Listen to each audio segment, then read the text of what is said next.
When too much work bogs you down, Asana helps you handle it. That's because Asana is where humans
Hit pause on whatever you're listening to and hit play on your next adventure.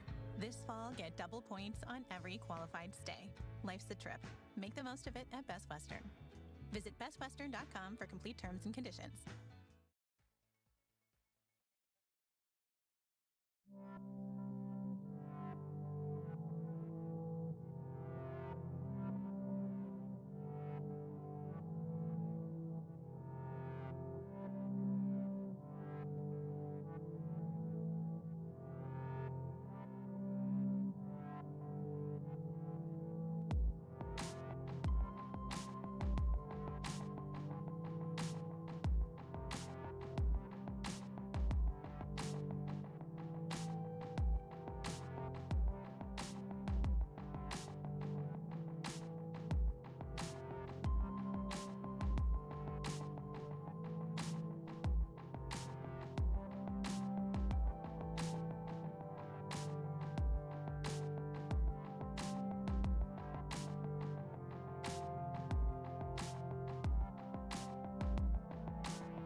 some bitch up.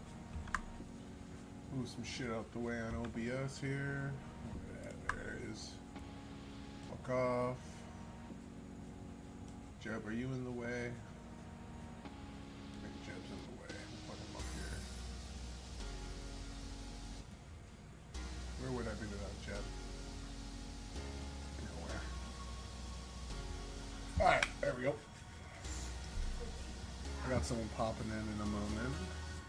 I'm live, Toots.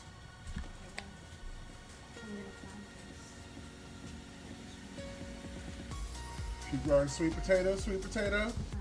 You growing sweet potatoes? Oh, fuck! I didn't set my fucking camera up. I'm stupid. I've been streaming off the Discord. Actually, that's, yeah. Oh, yes.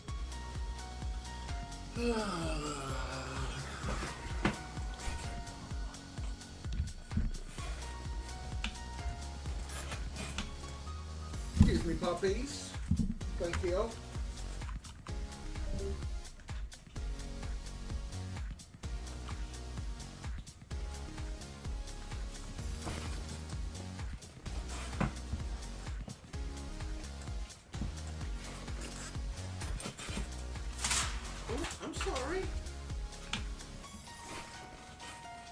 Don't you look at me like that? It was a mistake. We're friends.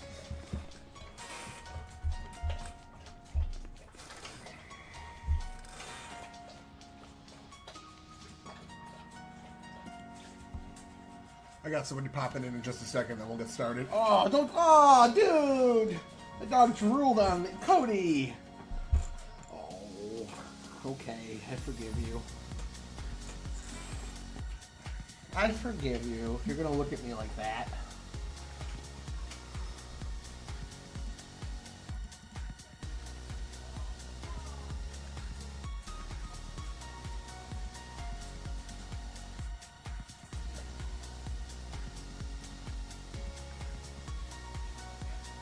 All right.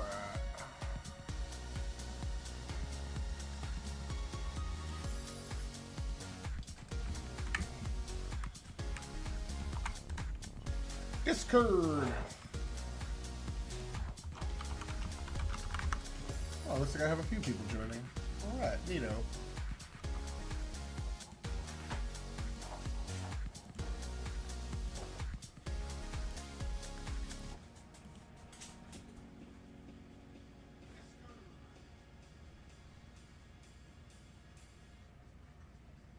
The guy they had in custody who turned himself in, claiming to be the killer, was someone who had previously admitted to his crimes he didn't commit 6 times.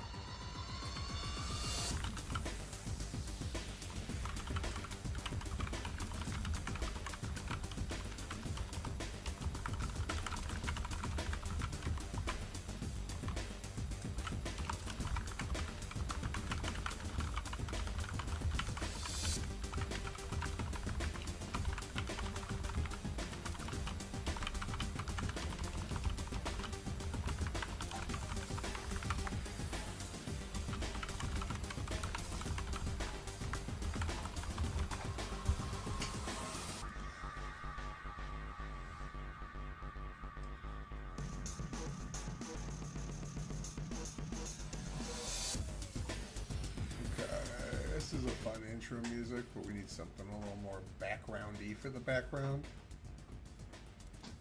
Pokemon Gold and Silver Japanese Jazz Fusion. Let's try that out. That sounds good. Fitness, no two members are alike, but they all have one thing in common.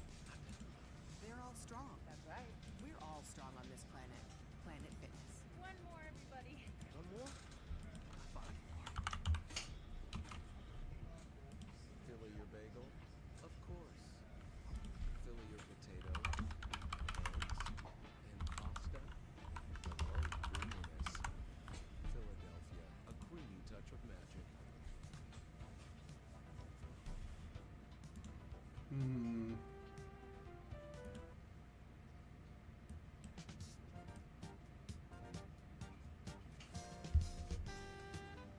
Hell yeah. This is classy as a motherfucker.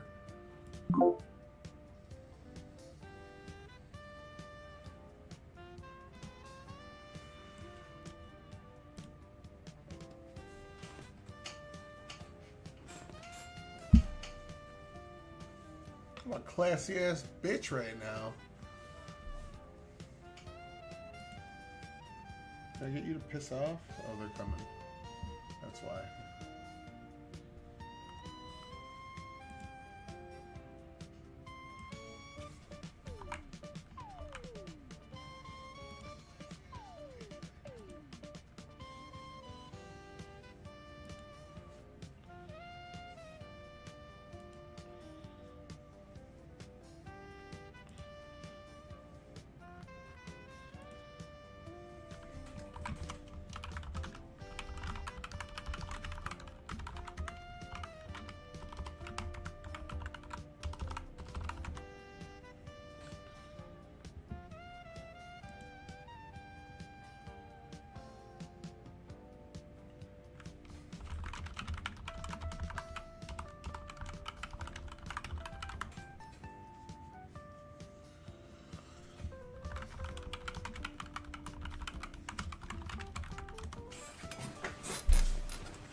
This is fucking dope. I am listening to this shit in my fucking own time.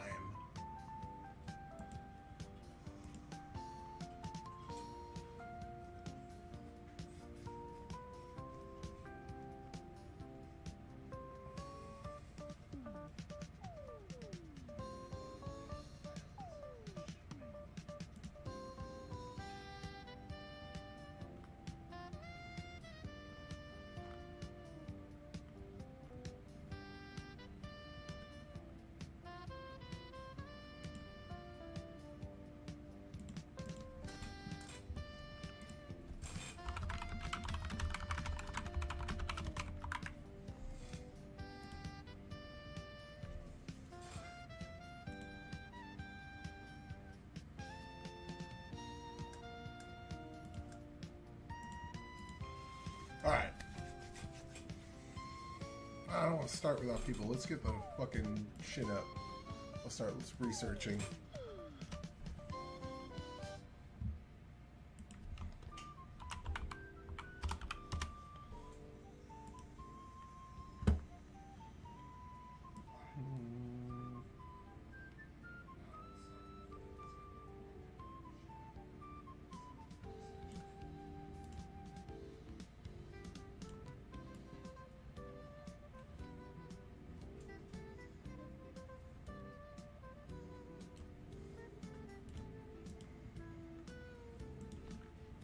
There we go. How's that look on OBS? Alright, Jeb, you gotta piss off, buddy. Right there. We'll put you right. Yeah, you gotta go. Alright, let's do Melissa Hortman first. Shootings at homes.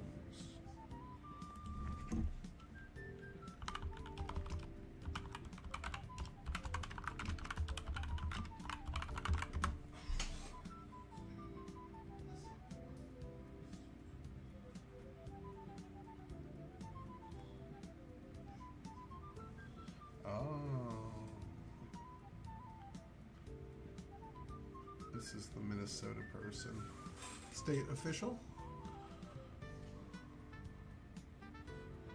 Yeah, we don't want to get to Josh Shapiro yet. Settle down. Who was the shooter? Is there any political alignment to either side? Or is he just a crazy person?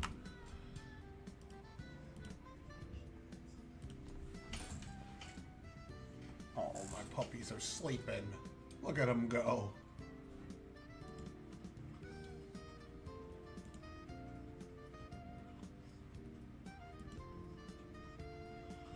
All right. Sort of 2 counts, second degree murder, blah blah blah. Political alignment. Authorities of this, but it's not politically motivated. So, what does the chart say? Political assassinations. Okay, we should make some sort of spreadsheet here, I think.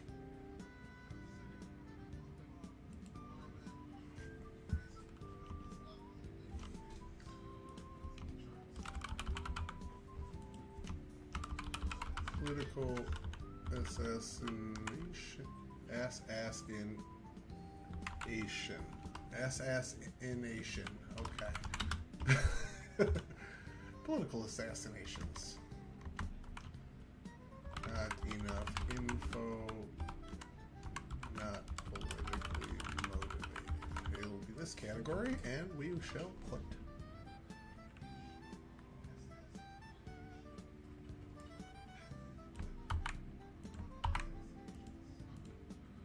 Him in there. Okay.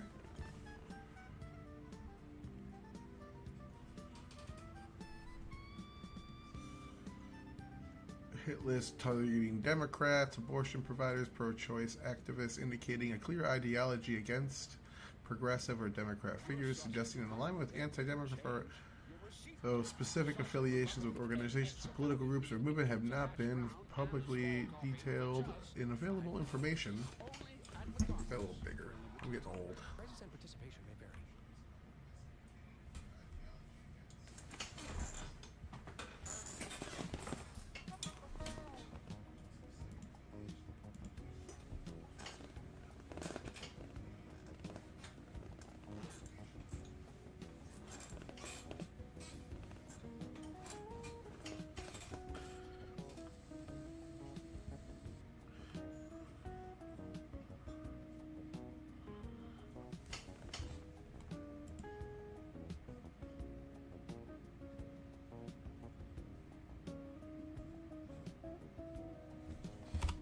Let's do this differently. Instead of a checklist, I'll do each one individually. Not enough info, not politically motivated, but targeted left-wing politicians and pro-choice targets.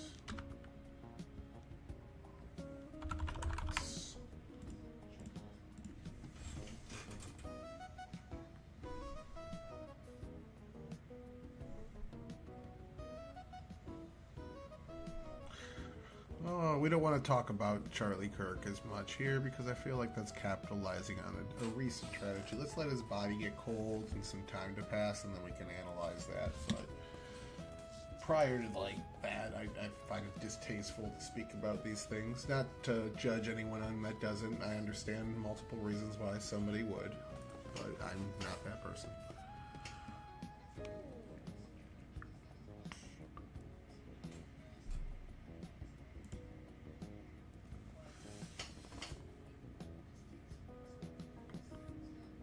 Let's do a deep dive.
Registered in the GOP in 2024. I thought did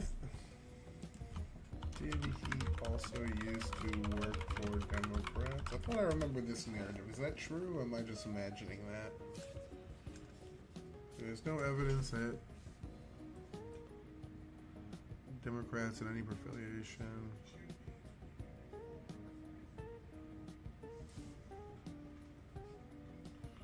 Yeah, this guy's pretty clearly right wing. Okay.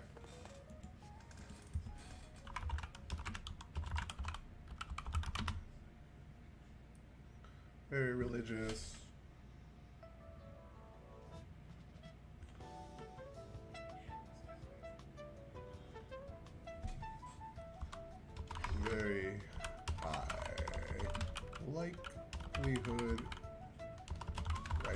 shooter. I'll put that one very high likelihood. It's not proven, but pretty fucking close. Alright. Let's start over. And new. Who was the man that lit Josh Shapiro house on fire? What were his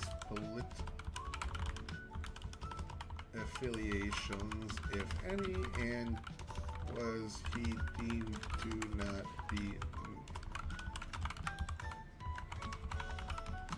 Okay, that's pretty good.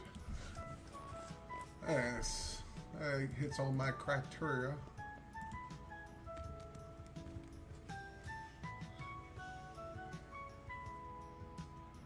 "38 years old and unemployed." It's leaning left wing.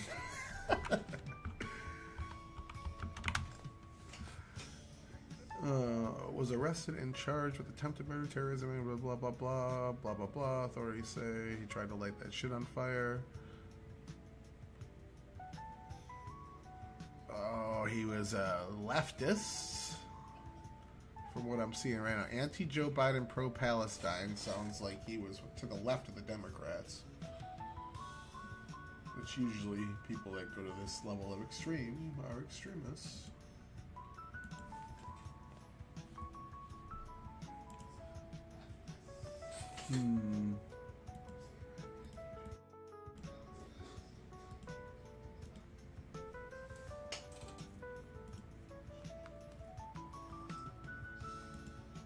Cody Balmer.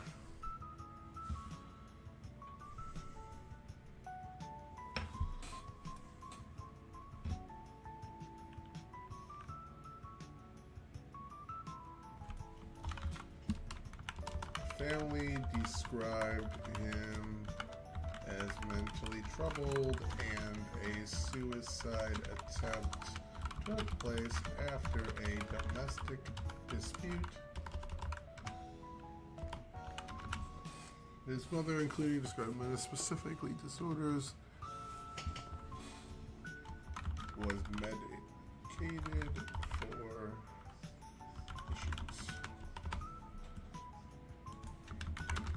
Was medicated for issues. There we go.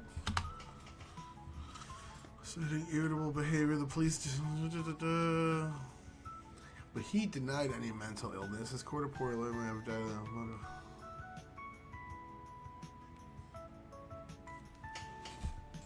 He denied mental illness, and thus far the courts have agreed. Alright. Political affiliations. Was anti-Biden and pro-Palestine. Speculation toward leftist, but unclear.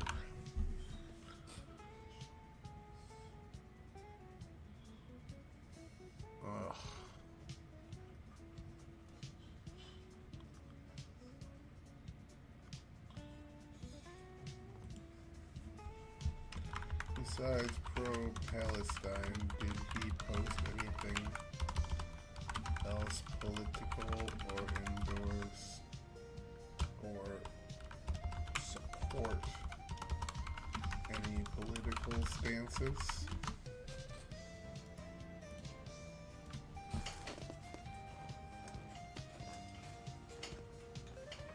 We got classy Pokemon jazz going.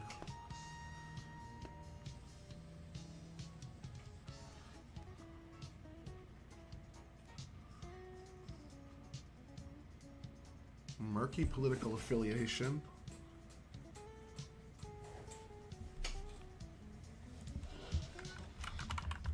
The record he tried to convince his family to vote Trump. Is there any evidence he was far left?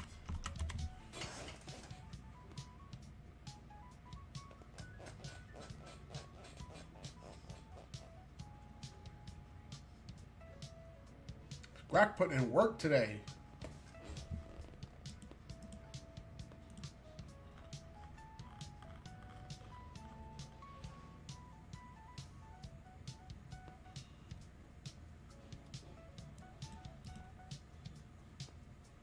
I'm going through this stupid fucking picture right here, and citing all the looking through all the claims being made.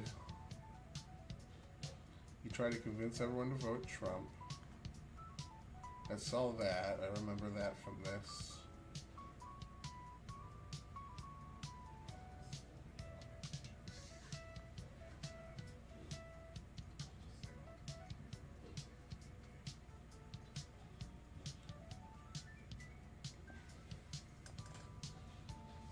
Oh my! Yeah, we hit the jackpot.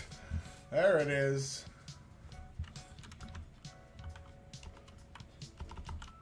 Did try to get family to vote Trump, but has a history of being a Marxist and expressing militant views against anyone in particular. Militant rhetoric. Expressing militant and revolutionary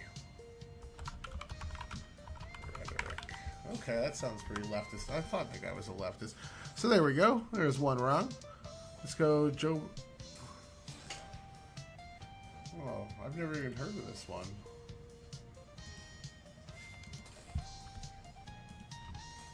What happened on 5/22/23 with a U-Haul and the White House?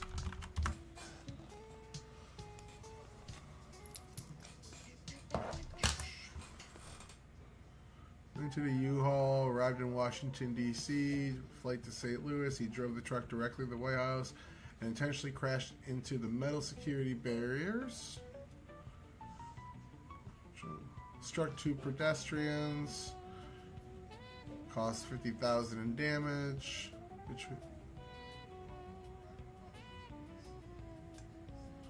After the crash, he exited the truck and grabbed a Nazi swastika and flirted about, and the police responded to the scene.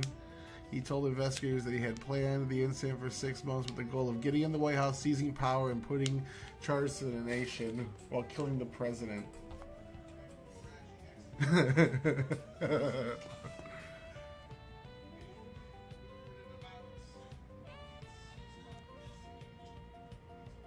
Nobody was injured. An Indian with a green... Oh my, what a weird mix of things.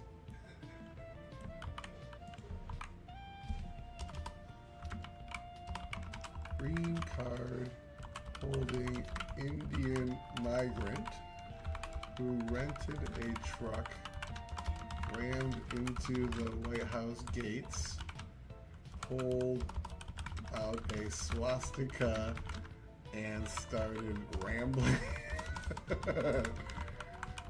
about the Third Reich.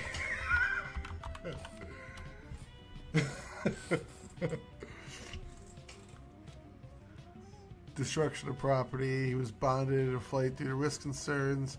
He pled guilty, sentenced to 8 years in prison. Conspiracy theorists claim it was a false flag. Was this person mentally impaired or disabled in any way?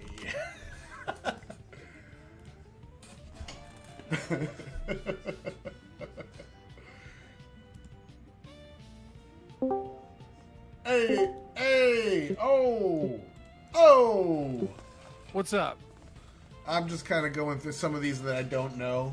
This guy that rammed the White House, this Indian migrant with a green card, rammed the White House and pulled out a Nazi flag. Was it a Nazi flag, or did the media just misunderstand his religious flag as a swastika? Because you said an Indian man, you know what I mean? Like, it could have been like that like Sanskrit-y shit or whatever. I don't know, that Hindu symbol. Like, it might literally just have been a Hindu terrorist, you know? You never know. Can you guys hear me, All right, by the way? We can hear you. So, Okay. for my chat, because I just said, hey, I'm going to hop in here. I'm sorry, I'm busy. what are you looking at, Average Debate? You explain to me where you got this and what's going on. Okay, so I was on Twitter and just arguing. I don't want to talk about the whole Charlie Kirk thing. I'll let the people that do the news do that. I find it like distasteful. But I was looking and trying to debunk. Talk about it a little bit, but I feel Yeah. you. Yeah, it's like I hate the breaking news thing. It's like this. Hear me out on this. I know I'm interrupting, and I asked you to explain something, but I'm just gonna do it because I'm an asshole. That's how conversations work. Also, how does my audio sound on Discord? Does it sound good? Because I just got a preamp, and but I don't know what it sounds like to other people. But it should be a lot better than it has been in the past. You sound quiet. I might be far away from my mic. I could turn up a little bit if No, I I need meant to. Confluence. Oh yeah, you're very quiet. And you weren't before, so you did something that made you very quiet. Okay, what about now? Is that better? Yeah, there we go. Yeah. Okay, great. Thanks for telling me that. But yeah, like this was like something I noticed. I've noticed it plenty of times before, but it just like popped back up again when the Washington Post, Washington Times, whatever, released the birthday card from Epstein, right? And then I saw every single right winger and left winger all of a sudden was an expert in Scientology and could like appropriately tell you whether or not it was his signature. And it was like, same fucking thing happened with Ukraine and Russia. Everyone was all of a sudden a fucking, an expert on Russo-Ukrainian foreign policy and politics and NATO. Same thing happened with Israel-Palestine. All of a sudden, Everyone knows what a JDAM is. Yeah, right. It's just like, and then I see the same thing happening with breaking news. It's like everybody, like there's this feigned confidence and like this desire to be the first to get the scoop. And it's like this very grifty, bad. It's like it disgusts me. It's like I don't fucking know what happened with the Charlie Kirk. Like I'll talk about it because it's important, it's relevant. But like the people that are like, we know it was a trans shooter, we found this thing. It's like, bro, go eat a dick. Surprisingly, don't Hassan know. Piker had one of the better responses that I saw. Like, oh my god, that stomach turning and awful. Don't watch that video. It's so sad to see, and things like Fuck that. him. I know, but like shockingly that he was the one that came out and with Destiny like out there laughing about it. No. I'll tell you what happened with Dean. I'll tell you what happened with fucking Hassan. Also, you have something covering your camera a little bit. Oh, that's so my wife There can you get to the bathroom without anyone seeing. Oh, well, okay. Is that actually what it's for? Yeah. Well, then put it back. No, she's done. She's done now. Replace it, brother. Yeah, right? She's done now. That's right. A common No, I'll tell you exactly what happened. wait. They saw that and they knew that could be them. Multivitamins help provide This wasn't some, like, I don't buy that all of a sudden Hassan and Dean, the people that have been calling, Charlie Kirk a fascist and a Nazi and, and celebrating terrorism throughout the world, all of a sudden had this visceral human reaction and they're good people for a moment. It's like, no, they saw that and they realized, like, Dean Withers saw he's on the Unfuck America tour, right? Hassan knows that he's going to protest events and he's live streaming his location to places all the fucking time. And they realize, like, oh, a tepid fucking normal conservative that I've been lying about and gassing up like he's like the next telling of the Antichrist got assassinated. And like, if he can get assassinated, everybody's fair game.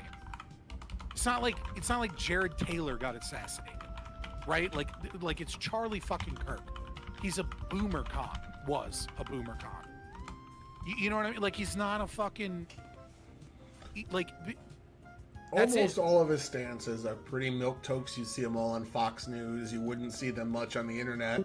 Other than the black crime problem is like literally the only thing that he has that is like slightly more right wing than like your typical 45-year-old dude who watches Fox News. Yeah, I just try to avoid it, but how I stumbled upon this is SDL, Social Sock Done Left. He's the dude that did 3 Socialism wonks. done left. Yeah, he's the dude that did 3 wonks with Econo Boy and the failed show that like had like 2 viewers left. He posted this saying all these people were right wing. I'm 3 people into it, and I've already found 1 lie in that, and I'm on to one that I'm fairly certain is it also not true as well, the Nancy Pelosi one. The Nancy, yeah, that guy was that. Like, this is a thing, right? It's like, oh, go ahead. It seemed like you wanted to say something, Confluence. Well, I was just gonna say, just like briefly looking this over, I feel like there's like so many problems, and I feel we'll probably get into all of it, but it feels like there's so much like ham-fisted. Whoever made this chart is like, I have a bone to pick with them, because I feel like there's a lot of stuff that we could easily debunk, for lack of a better word. Well, I hate to say it, but the left, especially, the right does this, right? But with most things, the left does it more, and then the right does it some. The left especially loves to lie through data. They fucking love to lie through data. Like, you look at like school shootings, right? And they'll be like, there were 500 school shootings last year, and then they'll use that to talk about like the problem of white kids, and it's like, you realize that like 480 of those were like black kids in the inner cities that like shot up one person because of like a Facebook post, right? That like, yeah, it'd be like anything that's like school adjacent, like even outside. Yeah, it's like if it happened on school property or within 1 mile of school property in Chicago in a densely packed area, that's a school shooting. And it's like, Yeah. right, but then they'll do a Mott and Bailey with it, right? And it's like the same thing happens. I will say the right does this with shooters, right? Like this last trans shooter, right? They were trans, they were detrans. I don't give a fuck. Everything that they showcase looks like they were a part of one of these radical, radicals. I don't know why I use the word radical. I think he uses a filler word. They were part of one of these like satanic accelerationist groups. They put intentionally contradictory political philosophy on their guns to try and cause the collapse to come quicker, so that they can like rise from the ashes and the white Aryan race can move forward as a spacefaring civilization, you know, at the behest of their Satan worship and their desire for hedonistic pleasure that can only be good when it is contained within the superiority of the white race. You can call that a right-wing shooter, or you can call that the leftist cult trans shooter. I call that not mapping on that fucking domain. I call that a fucking psycho and like some crazy ideology that doesn't fit any of this shit. You're okay, so you're talking about the last trans shooter, yeah? Well, I think they were detrans at the end or whatever, but yeah. Right.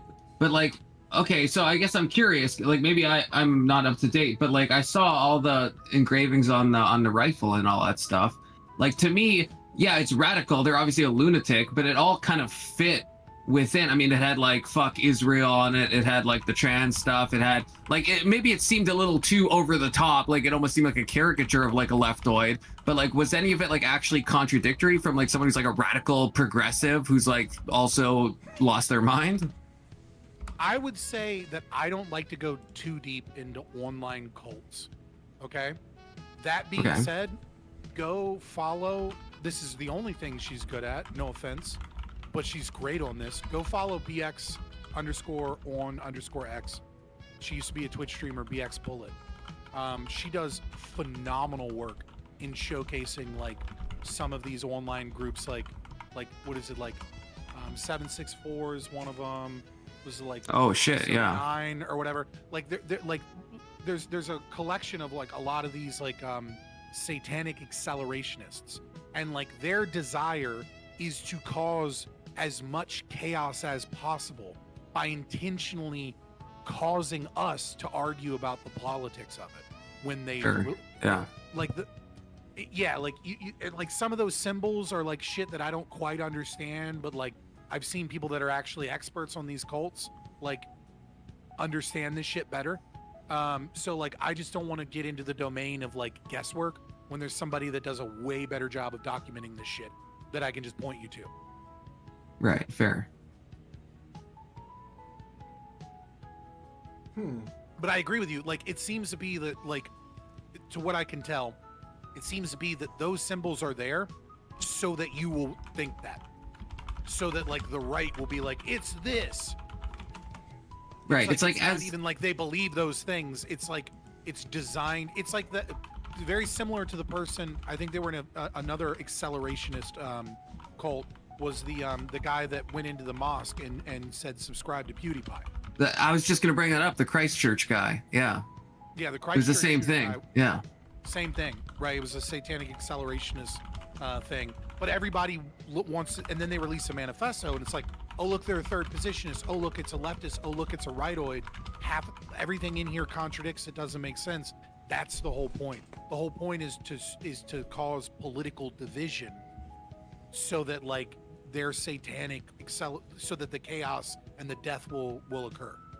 Okay, but I guess question, because so I know you said you like didn't want to speculate on this, but like, and I can see where you're coming from, because yeah, if someone looks at Christchurch and they see like subscribe to PewDiePie and they hear all that stuff, well, it's like obviously those people, like that guy, if you read the manifesto, he intentionally just named off random people that obviously he wasn't like, you know, invoking. He was just, like you said, kind of a doomer accelerationist mindset. But then when I hear with this Charlie Kirk thing, Charlie Kirk is talking about mass shooters that are trans. He gets shot, and then the person from the leak that we have, which seems reliable, because Crowder's leaks, as much as Crowder I think is a little bit crazy sometimes, his leaks have all been like actually vetted. Like they all end up being true. I mean, he was the one who broke the Nashville trans one. He broke. So I'm not gonna to me, I'm not going to pretend to know what this shooter, who they are, what their motivation is right now. but it is speculation. But I guess but it seems likely though, right? I mean, the Charlie Kirk is known for what he's talking about. You want my honest opinion, right? Sure, yeah. Please, chat. Don't take this to the bank. This isn't me preaching anything. This is just, I'm asked, so I'll give it. To me, it glows. To me, this seems like maybe it was a hit by a government or an intelligence agency. And there's going to be a lot of red herrings and things like that to throw people off of the trail. Because it's not crazy. The shot that was made isn't a crazy shot. Some people are saying it's a crazy shot. Doesn't seem like a crazy shot to me. It's a good shot, but the exfiltration and the ability to get out, I don't know. Like, we can chalk that up to incompetence. I'm making a guess, right? I don't know. But to me, I get a feeling that this glows. This feels like when you say glows, I don't want to like make you Fed post. So again, if I'm out of line, just tell me. But I've seen a lot of people say like Mossad stuff. To me, I don't even get the rationale. Charlie Kirk was like incredibly pro-Israel, so I don't know if that's the direction you're going in. I'm not saying it's Mossad, right? I'm not a big like I'm a big anti-Israel guy because I'm an anarchist. Fuck the state of Israel, but like I'm not a pro-Palestine person. Like fuck Islam, right? Like I'm very in the middle on that whole thing. Like I'm not one of these people who's like the Jews. My entire ideology is made by Jews. It's not out of the realm of possibility that Israel did it, and because he was a staunch supporter of Israel, who was starting to have a lot of questions in the last couple weeks. He went on Ben Shapiro 48 hours before the shooting and said, oh well, we can question COVID. We question the lockdowns, we question the media on all this. Why are we not doing more questioning on the media's reporting on Israel, and why are we not asking more questions about that? He had started resurfacing and kind of talking again about the fact that he was wondering if Israel had a stand down order on October 7th because he found it very strange that it took him 6 hours to respond. Again, that's really speculative. I don't think it's a high probability that it was Mossad or anything, but it also isn't out of the realm of possibility. I just find my vibe, and that's why I said this is like just an opinion.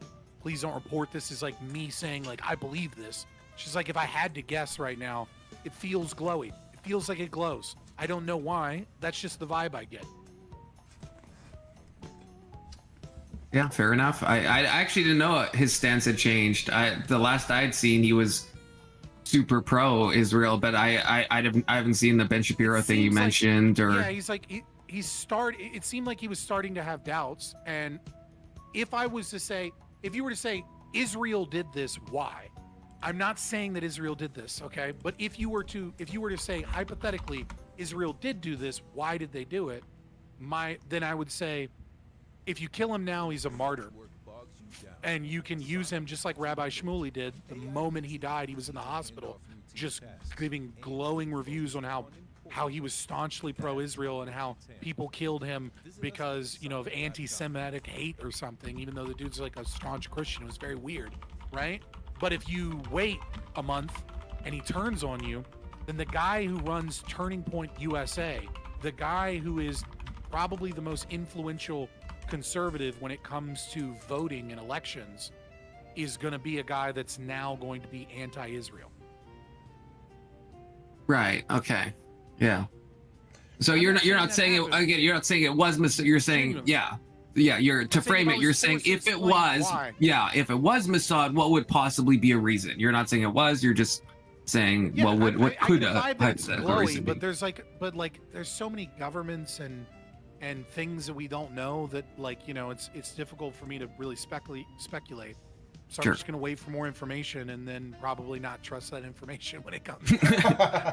yeah, probably me too. I didn't watch him enough to really argue against this, so I just used Grok. But Grok is saying that he spent 10 years saying how pro-Israel he was. Yeah. So. And Right. Well, Fabian's saying he's done a little shifty in the recent time. I don't watch. Because to me, Charlie he's. Kirk. I've watched hundreds of hours of Charlie Kirk, and he's always been incredibly like pro-Zionist. But if it has been a recent shift, then there could be something there. I don't know. I mean, it is a motive, you know, and they would have motive, means, and opportunity for sure. But then why not take out like anything? I know Charlie Kirk is so big, but then wouldn't you take out people like Destiny or like Loner Box or like these people at like or like H3 where it's like they aren't fully against, but they seem to be like more and more moving in a direction where they're like the more Israel does, the more like critical. Or is it just because they're not big enough? Because like they'd be easier targets. I mean, they're not in front of like 3,000 people. Charlie Kirk would be the easier target. His own security detail said 6 months ago, like, dude, you're gonna get assassinated. You're not paying enough for security.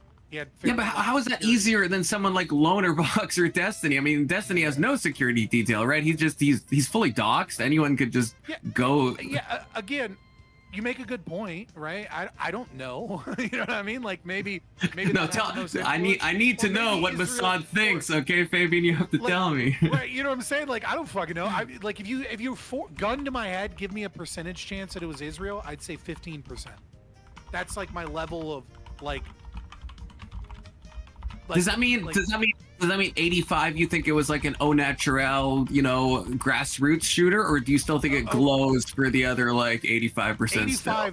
85 would be like some other glow, or like some like fucking radicalized lefty lunatic would be in that 85. What's the split between those two? Would you say like how much is this glowing to you? I don't fucking know, man. It's like 50% glowing to me. If you maybe 40%. Okay. I don't know. I get a glowy vibe out of this shooting. I don't fucking know anything though, and so like I have a little bit of a responsibility here when I'm live streaming to like not be crazy, right? But like, but I also try to be open and honest. So like, I don't know, like 35-40% chance it's like intelligence, 60% chance it's just a radicalized shooter, maybe 55 of that is like a radicalized lefty, and then like 10-15 is like some radicalized Groyper anti-Israel right-wing guy. Good, because I'm about to place a bet right now, and I'm spending a lot of Bitcoin, and like I don't want to lose it, man. Okay, I don't want to lose it. Okay, fucking Polymarket on who killed Charlie. Is there one? That'd be rough. That'd be dystopic. So I am now 6 into this list while we're talking here. 2 of them so far have been correct. The shooting in Minnesota and the 2020 shooting at Esther Sales' home where they shot her brother and husband. Those two also is this a comprehensive, just curious, the list you have, is it a comprehensive list of every politically motivated shooting? Oh, no. This is just the ones they cherry picked. I was like, it's also confusing. The last one is Donald Trump tried to grab officer's gun in 2016. Yeah. That's a attempted political assassination. Like, what are we talking about? January Wait, this 6th. is the one. Also, yeah, how is January 6th? How are we accounting like the police officer like that? Like most of those deaths, I did a whole thing on this. A lot of those are like suicides, or I don't know if I can say that on someone's stream. I'm sorry, sewer slides or whatever you guys say. Like most of those were like things after. Yeah, you're on YouTube. Okay, yeah. So like most of those were like things. One of them had a heart attack. A couple of them were meth overdoses, and a couple of them were like people game ending themselves later on. But we're gonna stack that up to 5 political assassinations. What the fuck is this list? Yeah, by the way, SDL, this guy named Socialism Done Left, I'm pretty sure he made this, and like all of his sources are really bad. He has like a fact sheet in his bio, and if you go through the studies, they're all like really terrible. There's like a lot of ones on how like, SDL made this for sure. I saw him like all over Twitter posting it. Yeah. Like all of his resources are terrible. Like he has a lot of like studies on how the minimum wage doesn't affect employment, and they're like super cherry picked and terrible. Okay. So, like, the minimum wage doesn't affect unemployment is all. Yeah, I know. It's like he chooses a certain state, and he's like, oh look, employment didn't change for like this specific sector of the economy. But also, like, I just noticed he's calling fucking Thomas Crooks a Republican. Like, I get you can like debate on like because he was registered one way, but he had donated the other way. But to like just put it in the chart as a Republican is so fucking cucked to me. Holy shit. Yeah, that's retarded. If you search up Socialism Done Left on YouTube, you can see his channel. It's like very, very much like politically motivated. So I wouldn't expect. I mean, definitely don't just take this at face value here. Okay, that's good to know. I'm going through them right now. But... Yeah, I got 6. The only one, Tyler, you said you looked. What's the? I'm unfamiliar with the Esther Salas or Salas, the one in 2020. You said you looked at that. I don't even know what that one is. That guy was clearly he campaigned for Trump in 2016.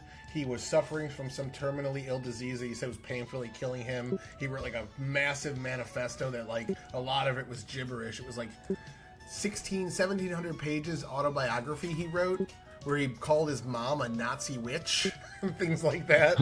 Okay. So he was not all there. His ex-wife had all sorts of awful things to say about him and shit. A lunatic hiding in plain sight and such, but he was clearly right-wing. So that one is correct. That is a right-wing assassination. And who died? Like, what was the political, like, who was actually the target of that one? Because I just don't remember this one at all. The judge was hiding in her basement when he shot her son.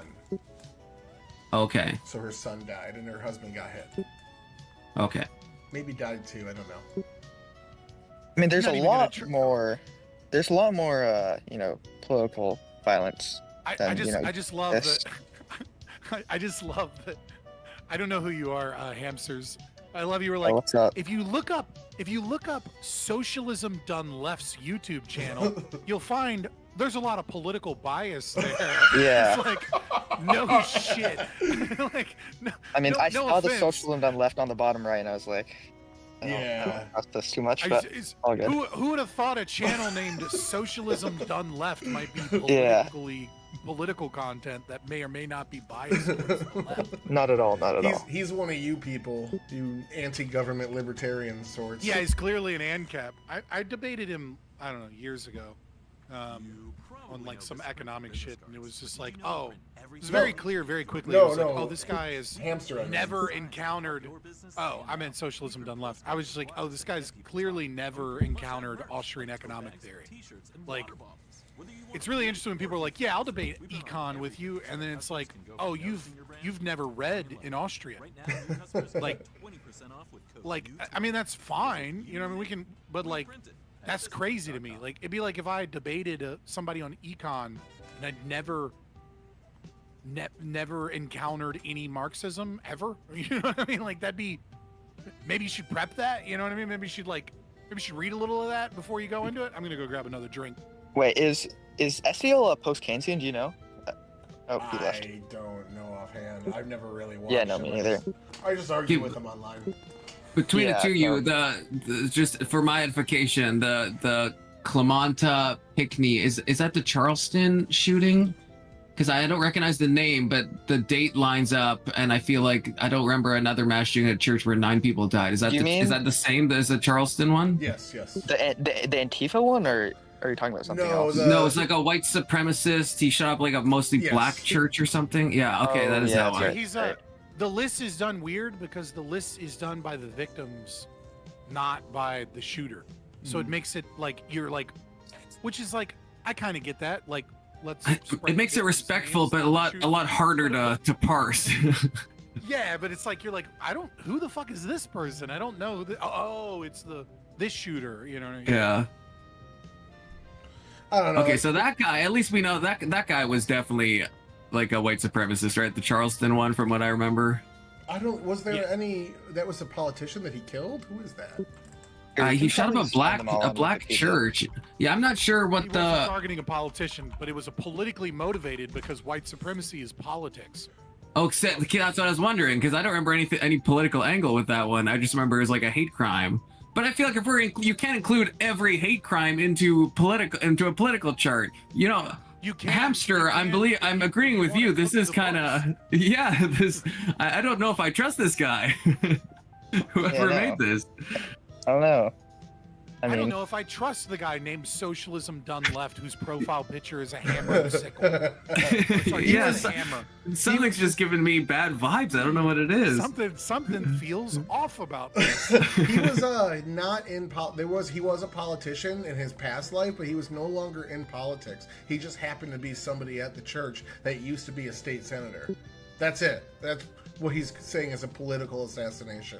Yeah, that's the biggest one on this fucking list. Just to point that out. I mean, we all know that, but that's carrying a lot of weight on this list. Is something where that I think would not be considered a politically motivated shooting. None of the other one too is he did the Governor Whitmer thing where the FBI basically had to orchestrate that entire fucking thing. Yeah, they're like what, like 60% involved in like doing it. Like, they were the only ones that had a license that could drive a car. So they were like, oh, these people are definitely a threat, but they can't drive. So we got to make sure that we drive them all together. Like we drive so that they can meet together. And then like they were like, you sure you don't want to bomb a bridge? And they were like, should we bomb a bridge? They're like, yeah, you should bomb a bridge. Like, you know, like, it's like, and also those guys, like one of them had like a fucking like Antifa flag on his like wall or something. Like they were just lunatics that were mad about COVID. Like they weren't automatically Republicans just because they attacked a Democrat. The Gabby Giffords You'd guy. think someone that's friends with tankies would know that. Gabby Giffords shooter, the 6 deaths on there. That guy had schizophrenia, was incompetent to stand trial because his brain didn't work so well. Yeah, what is that one? I don't remember this at all. Gabby Giffords. What's that? Oh, The that's a 2011 Tucson shooting? I'm good on that. I don't like sweet yeah, there's potatoes like that. a You're lot of good. these things I'm Okay. not super familiar Yeah, with. it's not for me. I mean, it does seem like SDL Too literally just sweet. cherry I picked, don't like it. but no surprise there. Yeah, well, I mean, we had an hour to do this. We got to switch over. Gibbs wants us over there in 2 minutes, so I figured this would be a fun thing to dunk on for a little bit. Yeah, I just hopped in to talk some shit and laugh Yeah. before I go in. The Brett Kavanaugh one is right. The Steve Scalise one is right. I mean, are you guys seeing what like AOC is talking about with like gun bans or whatever? Even though it was like confirmed, it was like confirmed to be a bolt action, right? Like they found that in the woods. I think so, yeah. Yeah. Yeah. Very interesting. You're talking about like Advanced the bolt actions Seems like a really good reason to. You know what? Hold on, pause. and rifles. I didn't think about it. Confluence. My percentage of glowiness just went down because if it was a glowy from our government, they 100% would have used something that was like a semi-automatic. Right, it would be AR. It would be AR adjacent, right? It wouldn't be a Mauser. You wouldn't do It that. wouldn't be an AR. I gotta because- change my polymarket bet now, man. Fuck. Fuck, I'm sorry. All right, so maybe the glowy percentage has gone down to like 30% glowy. I don't know, man. This is a fun chart. Nevertheless, I think it has like a million areas that could be picked the fuck apart. But it's fun though. It's fun that someone made this and thought it's, you know, a legitimate representation of the last 20 years. It's cute in a way. I mean, SDL's been putting it like all over Twitter. He's like just been replying to everything with that. Look at my chart. I made a chart. bro, Wick is really bringing on fucking Destiny to talk about political violence tomorrow. Like, Oh my dude, god. I hate really the do- Destiny will you do cycle. anything? Will you do anything for a fucking $1? Like that's That happens. oh, man. It's just after like Destiny's Flood comments, and then he was on like Pierce Morgan. I feel like that's like the worst grift of all. If I ever get to that point, I hope someone does fucking just game end me. If I'm like, if my whole thing is like I'm gonna say some radically offensive stuff about dead people, so that like people will bring me on their panels.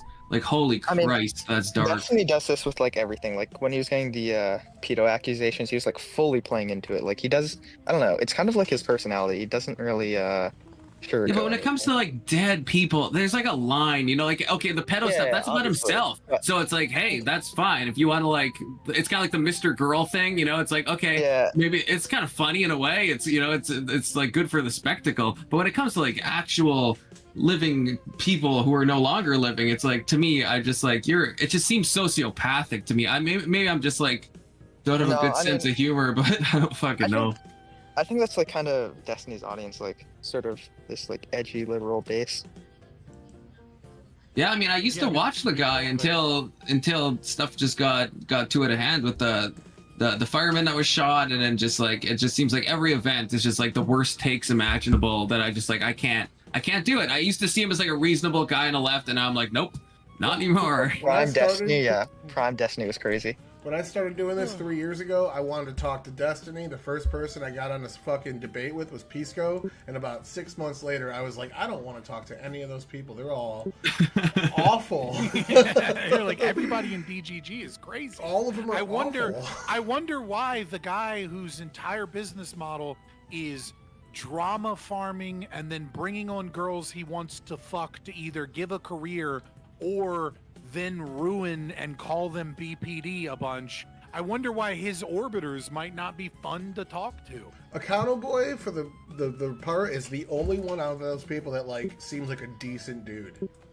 No, Accounto Boy is cool. He's a socialist. Nah, fuck him. Just, I mean- politics aside, like, the kind of he's the only one I would like. Yeah, I've had plenty of chill conversations with him. I mean, he says wild, crazy shit, but Yeah, Okay, no, I was- Loner is probably an You have a ex-DGGer now, but Loner Box seems pretty chill. Yeah. I mean, I was was bad talking vibe to- from Loner. I don't like him. I was talking to Econo Boy. You guys before don't we like- you hired, guys don't like and we were Loner? talking about, like Loner Box. Well, I'm an anarchist, right-wing anarchist, so of course I don't. You don't like anybody, is what I'm hearing. Yeah, I mean, yeah. Like every time I've ever debated Loner in the past, like he does this thing where he'll find some quote or something, or some idea from like an obscure book that barely has anything to do with the topic, and then he'll bring it up, and like, and I was like, oh, that's interesting. This guy seems really well read, and then I was like, oh, well, let me dig in, just ask questions about it, and then it's like, oh, you haven't read this book. You just know that other people also haven't read this book. So you bring up some irrelevant shit to sound smart because you're trying to like sell an image of like your intellectual superiority here as opposed to have an honest conversation or debate about issues. And I was like, yeah, that's weasel shit. Go fuck yourself. You're a slimy fuck. Yeah, that's a hell of a gambit to play. I mean, if you get called out on that, I mean, it doesn't look good. He does it. Watch his debates. He does it every time. We gotta pop over, let Hamster say what he was gonna say, and we'll get out of here. No, honestly, I'm I kind of leaving forgot. first. I think I was just gonna mention how like Dean Withers is literally apologizing for crying about Charlie Kirk. Like it's actually insane. How deranged his fan base is. Oh my god, kill me. Yeah, It's no, like no. that He, Jordan Peterson tweet, you know, like you're gonna say something wrong, and then they're going to devour you. Yeah, that was a very prescient tweet for a lot of people. Yeah, it's like Ethan Klein, Yeah. fucking, just letting you know, buddy. Hi, boys. Nice meeting you All right. both. see it Yeah, nice meeting you. later. Hey! Hey! Well. We were just talking about that stupid fucking chart as like a pregame. Yeah. The chart. Yeah, Sock Dunn left. That guy is probably... it's not even... He's not stupid. He is intentionally lying at this point. The poison. The poison for Cusco? All right, the liar. The lying shark. The shark made specifically to lie about Republicans. Yeah, I mean, That's pretty good. That's pretty good. Then. That's a pretty Soy Bill, I fucking hate you, but that's a great impression. Thanks, I've been practicing it. I met David Spade once, like when I was in Vegas, and we were with this was when I was young, like I was 12 or 14 or something, and that movie had just come out, and I remember like my cousin shaking his hand. He was a little older. He's like, "Oh yeah, I love you. We love your movies." He's like, "Oh yeah, what's your favorite?" And he's like, "It's Joe Dirt, right?" And we were both like, "Nah, it's The Emperor's New Groove, bro." And he was like, "Oh, I hate that shit." Oh no. Yeah, he was like, "That's my least favorite one." I did a Kronk cosplay at Comic-Con, and I met the guy who made the character. It was pretty fucking wild. He was just like walking around. He's like, "Hey, are you Kronk?" I'm like, "Yeah." And he's like, "Oh, I made Kronk." And he like shows me his like credits in the movie. Like he's the Disney character designer. It was fucking cool. You're giving me peacock vibes right now with that setup. Yeah, my green screen isn't exactly working in the way I want it to right now, so I just have it up. That's happened to you before. Are you where doing just have, that? like a big ass green screen behind you, and you're like, "This is cool." Green background, which is, by the way, the worst background color that you can. Yes. Like nobody looks Yes. good with like the whole background is just green. Are It you makes doing look the whole sickly, thing? No matter where what, no matter what race, skin color you have, eye color, it doesn't matter. You look sickly with a fucking green background. Yeah, Are I'm you about to doing take it down. the like walk around like that Freddy guy, where he like he's like in meetings and shit, and then like he's riding his bike with the green screen on? No, I'm not doing that. Or then he like gets in a boxing match with the green screen on and shit. No, that's You've never hilarious. seen? Yeah, it's pretty good. The one with the really, he's got like the really fat ass. That dude. You know what I'm talking about? I didn't know he had a fat ass. No, yeah, it's like a thing. He has like See- he wears like these like pants that like have like he's got like butt like implant looking things. They're like ginormous. And he goes and runs and fights people and shit. I don't know. It's a All thing. right. It's just I don't know. It's a whole gimmick. No homo for the record there. No homo. Just to clear that one up. Just a little. I wouldn't No judge you if you were. Yeah. Either way. I What's listen. wrong being I- gay, bro? Nothing. But you know we gotta save them for the gays. If I don't have as many likes as viewers, Gibbs you said, all "I'm face too it. hot and put my sexy. green I gotta screen- save the gays." And then, you know, Oh, I that's gotta a do what they problem. want. Screen up You against fight these the people wall. off me, bro. It's so much easier. Yeah, It's I like- need to get a like- better setup. I even did my. Well, I mean, it's not even a like you don't have a bad My setup. It's fine. Like your description. room is fine for streaming. But did like my I'm de- telling you, my like for description for you convenience guys. sake, Look at that. just I throwing never up a do green that. screen on the wall and not having to like have this manufactured background or anything or like deal with shit is just so much nicer. I had both. I had like the wall, like in my old place before. Well, I guess my place before my last place. I had like the wall was the green screen, right? And then my buddy for like I don't know Christmas or something got me like the movable green screen. There was like a big one on like stilts, and I don't know. I wasn't as big of a fan as the movable one. As like you said, the wall one was just better. I had a like, movable one and it was fine, but it was just like every time that you go to stream, it's like, okay, now I got to set this thing up, take it out of the, you know, like you bring somebody over or whatever, and it's like sitting in the corner, like, what the fuck what do you got, like all this shit laying around? So of course you have to like pack it up and put it up, and then yeah, it's just way easier just to have a fucking put it up against the wall and be done with it. The only thing that sucks about a green screen, I will say this, is that you have to have good lighting. And so I have a lot of lights on me, and like you end up getting a headache after like a 6 or 7 hour stream because I have so many lights on me, because you need to make sure that like all your shadows are cut and stuff. Well, I So, just yeah. glow naturally. Oh, okay, yeah. Yeah, What's up, couldn't Grid? tell. What's We'll up, get- guys? I'm sorry. we'll- I'm still getting set up. I apologize. We'll give the other Alright, two yeah, people does my about audio 3 minutes to sound start. Does my audio sound better than That's it fine has to in the me. past? Like, is my shit working? Like, is it good on Discord? I mean, it sounds really good. It's. I may need to turn it up.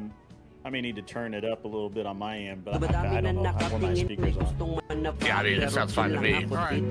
But Yeah, I'm well, probably the no, last 'cause person to I had, ask. I like- can't hear anything anyway. I So had a great mic, and I had like a, you know, I mean, not a great mic, but I have like a Shure SMB, and then like a Focusrite, Yeah, and like good mic. XLR cables. I had My all that stream good saw shit. it. But like the My stream saw it. oh my god, I can't think of the term for it, but the box Your- that the XLR plugs into that then goes into the Your computer real. didn't Amp? give enough Your power reels. to the mic, so I needed to get a preamp. and it was like I had like, you know, $900, $800 worth of sound equipment, but I was sounding like I was a fucking headset because you it didn't have enough, and so I had to cut the gain way up. I'm still rapping to fucking with yourself? the EQs a little bit and trying to get the de-esser, you know, working appropriately. I So got- I don't have too many. Oh, I had 10 at the harsh time. Ts I and have 10 Ss, but viewers. Hopefully it sounds all right. Did you share it? Because it was pissing me off. Like having bad audio while having spent near $1,000 on audio is infuriating. We can hear you too. I'm sorry. I'll give him another 2 minutes here. Hey, that's like 3 sexes right there. But no, that Sock Done Left dude. Sorry to go back to that. You guys kind of took it away before I got to say what I was going to say. He went on Sitch and Adam the first time I'd seen him, and he was like when Sargon went on Joe Rogan like 10 years ago, and he couldn't stop talking about Anita Sarkeesian. That's the same way he was on that show with like Republicans. Everything he said was like, Republicans do this, so I have to do this. And they're like, can you just answer questions without invoking the other people that aren't here? And it was sad. It was sad to watch. Can't do that.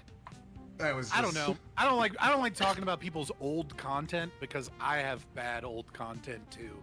You know what I mean? Like at a certain point, it's like, yeah, I was cringe as fuck Oh, 3 or yeah. 4 years ago. You know I what like. So it's like when I cringe like no watching my offense, shit from like a fuck week or Sock two Done ago. Left, I'm like, but- oh man, look at this guy. You gotta own Yeah, it. I mean, like, Every fuck- single thing you've ever fuck- writ down is you, and you gotta own Well, it. yeah, I'm not worried about that. I For definitely sure. own it. I I mean, just I don't want to own it. watch it. I feel like I'm real. Like this is my problem with editing shit. Like I'll go in there and I'll start editing, and I start feeling like I'm already pretty vain, if y'all couldn't tell. But I'll be. Right. I feel like I'm too vain when I'm over here like staring You're at this thing. I'm so like, wow, look at this vain. 2-hour video of myself. Let Probably me edit think this up. the song is about Yeah, you. that's how I feel, bro. It's terrible. Yeah, no, I own it. I'm just saying that, like, yeah, like a couple years ago, I definitely had some cringe shit. So when people were like, "Did you see this video from this person 7 years ago?" I'm like, Oh yeah, fuck all all right, that. are they still No. like that? You know Okay. what I mean? Like, I'm the waiting for the streamers- internet to find my old Reddit and show all the dumb shit I've ever said. I can't wait. You know, There's I've a always, reason I haven't deleted it. I'm like, I feel good. You know how people like release the logs for like, you're like back in the Halo 2 COD days, like right when you first got like the video stuff, and I'm like, you know, I remember using the F slur a lot because that was what was in vogue in the 2000s. But like, I definitely never said anything too racist or anything. I was like, I'm not that worried. I feel like if those get released, they'll just be like, yeah, he was like a 10-year-old kid. Yeah, I was a communist as a teenager, so I'll definitely be safe. That makes from those that makes days. sense. Full Oh yeah. blown too. I was a Marxist-Leninist Maoist. I was like, nah, the right wing can't be redeemed; they have to be killed. Jesus. All right, let's get to it. I don't know where Soy Pill's allies are. Looks like that means I might have to step in for Soy. As Soy I need Pill's no backup allies. opportunities. All right, cool. Then he's ready to fight y'all 3-on-1. But like I Do it. said, if I have to step in and Now I'm gonna feel like a I think dick. it's no, be a dick. I'll be a dick back for him. And but It's an even fight now. Yeah. As I say in Halo 2. I'm Or sure. Halo I'm 3. I'm running I think- behind. I think yeah, Malakat will be here in a second. I don't know who this other person is, Val, that's supposed to be here, but I do Oh. apologize for running behind. You know, it's just the way it is. Sometimes I suck at life. It's all right. I don't know if I trust unvetted third-party people coming in. Yeah, what's up with that? well, I mean, we'll see. It's fine. I know 2 people that have vouched for him, so Okay. Okay. For her? I said them, but whatever. I don't know what their pronouns are, or what they are. Who knows? You know, like That's the most woke you can be. I don't know what your fucking pronouns are. Get in here and debate. yeah, I don't give a shit. Like, yeah, come yell. No, I was gonna have somebody on this next week, but like because of the political climate, they're like, no, I don't want to put my face on there because I don't want to get stabbed at the club this week. I was like, I feel like that's a good. I feel like it's a valid feeling. I feel like it's a little egomaniacal that like somebody. I mean, are they They're- super popular, well known, Yeah. or something? Yeah, they're kind of well known. They're like a local trans model.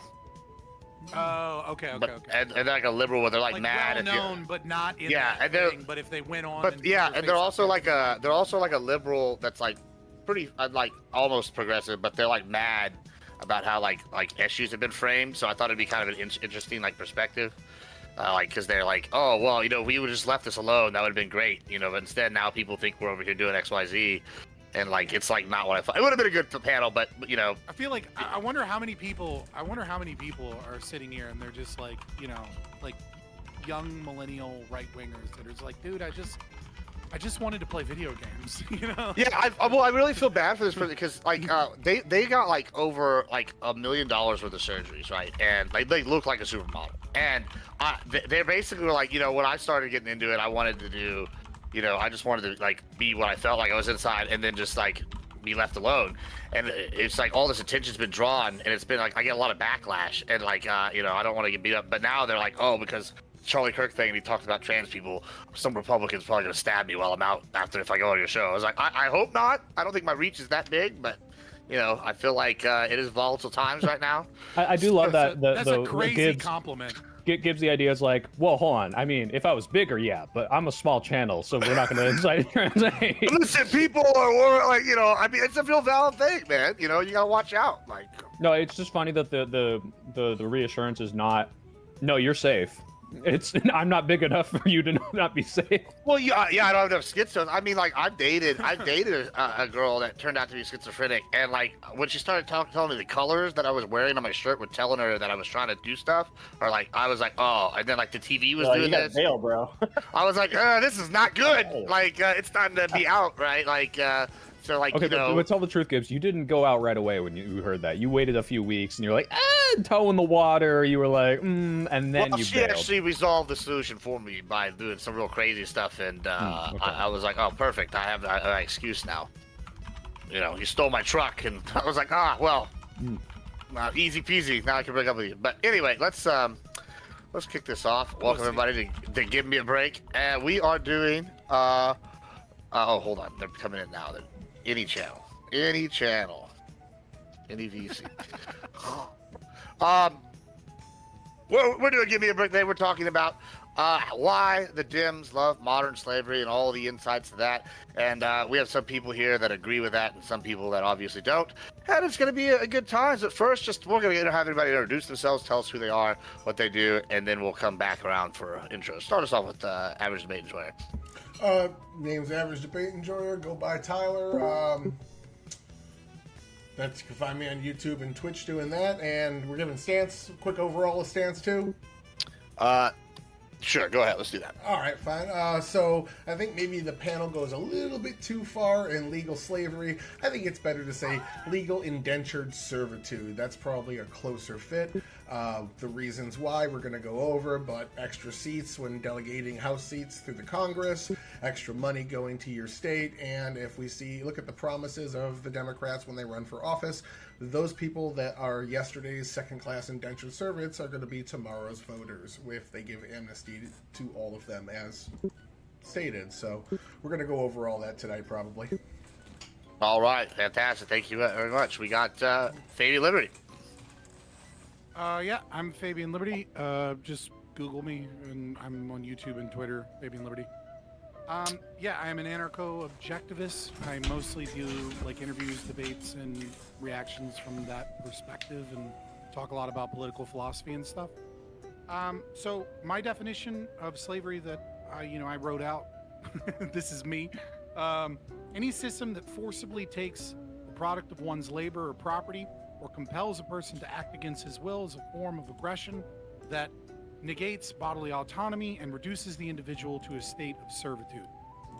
That is what I am arguing is slavery, and by that definition, the Democrats are obviously, without a doubt, pro-slavery.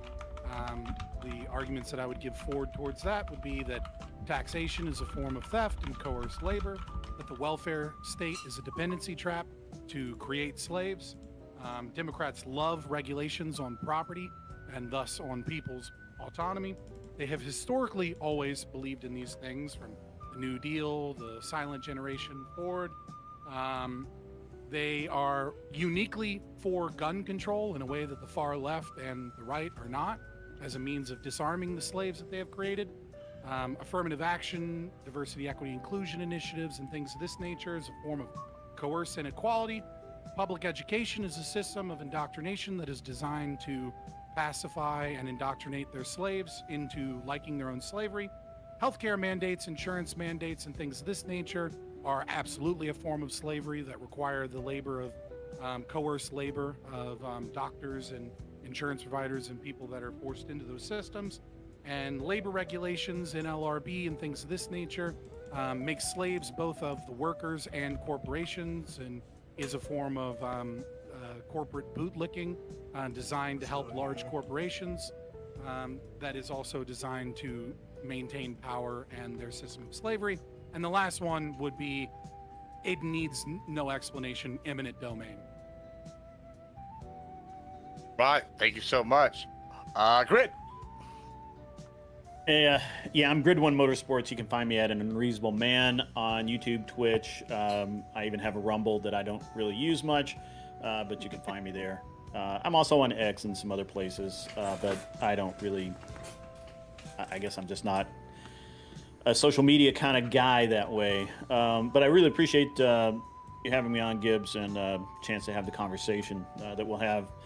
I kind of agree with Tyler. It's more like indentured servitude, but I think that we can draw some parallels very accurately with that indentured servitude model, especially with the H-1B visa program. And we can't ignore the illegal immigrants that are coming in that are being, like we saw in the Hyundai plant that was raided, I believe, down in Georgia. I was wrong about that. I've read a lot of articles this week. But they raided the Hyundai plant full of illegal immigrants who were basically, they're not forced to work there per se, but certainly they can't really go anywhere else to get a job. So it becomes a very interesting dynamic. The H-1B program, it's a scheme in my mind that ties a foreign worker like a serf as a sponsor and like a feudal lord sort of manner. These workers are often from India and China. I've known some of the Chinese ones myself. I've talked to them about it, and I've watched them navigate, their situation. They do actually, there's a lot of problems with the system. I don't understand why the Democrats seem to love this particular system, but we'll get into it and figure it out tonight. And I can't wait to hear more. All right, thank you so much, Soybill. Just to be clear, I did think this debate was about illegal immigration and how it was akin to slavery. If we do get into a libertarian debate, which I'm willing to do, I might self-immolate midway through, but that's fine. Just wanted to warn everyone. Illegal immigration does have a lot of issues with underpaid and abused workers. That is why Democrats support a path to citizenship, as Tyler mentioned. You can call it indentured servitude. I might even agree that to an extent, a lot of these people are stuck and abused by their employers, and that is why we're trying to get them, social security numbers, pay their taxes, and actually get paid fair wages. That's why we support a path to citizenship. We don't want this to continue. In regards to the welfare state, it's the same thing. Just because we want a social safety net to help people in their lowest time does not mean we want them to be on it permanently, which is why there are so many ways that these things ask you to get off of it. In fact, a lot of people do get off of it within 1, 2, or 5 years. I think it's like 90% of people.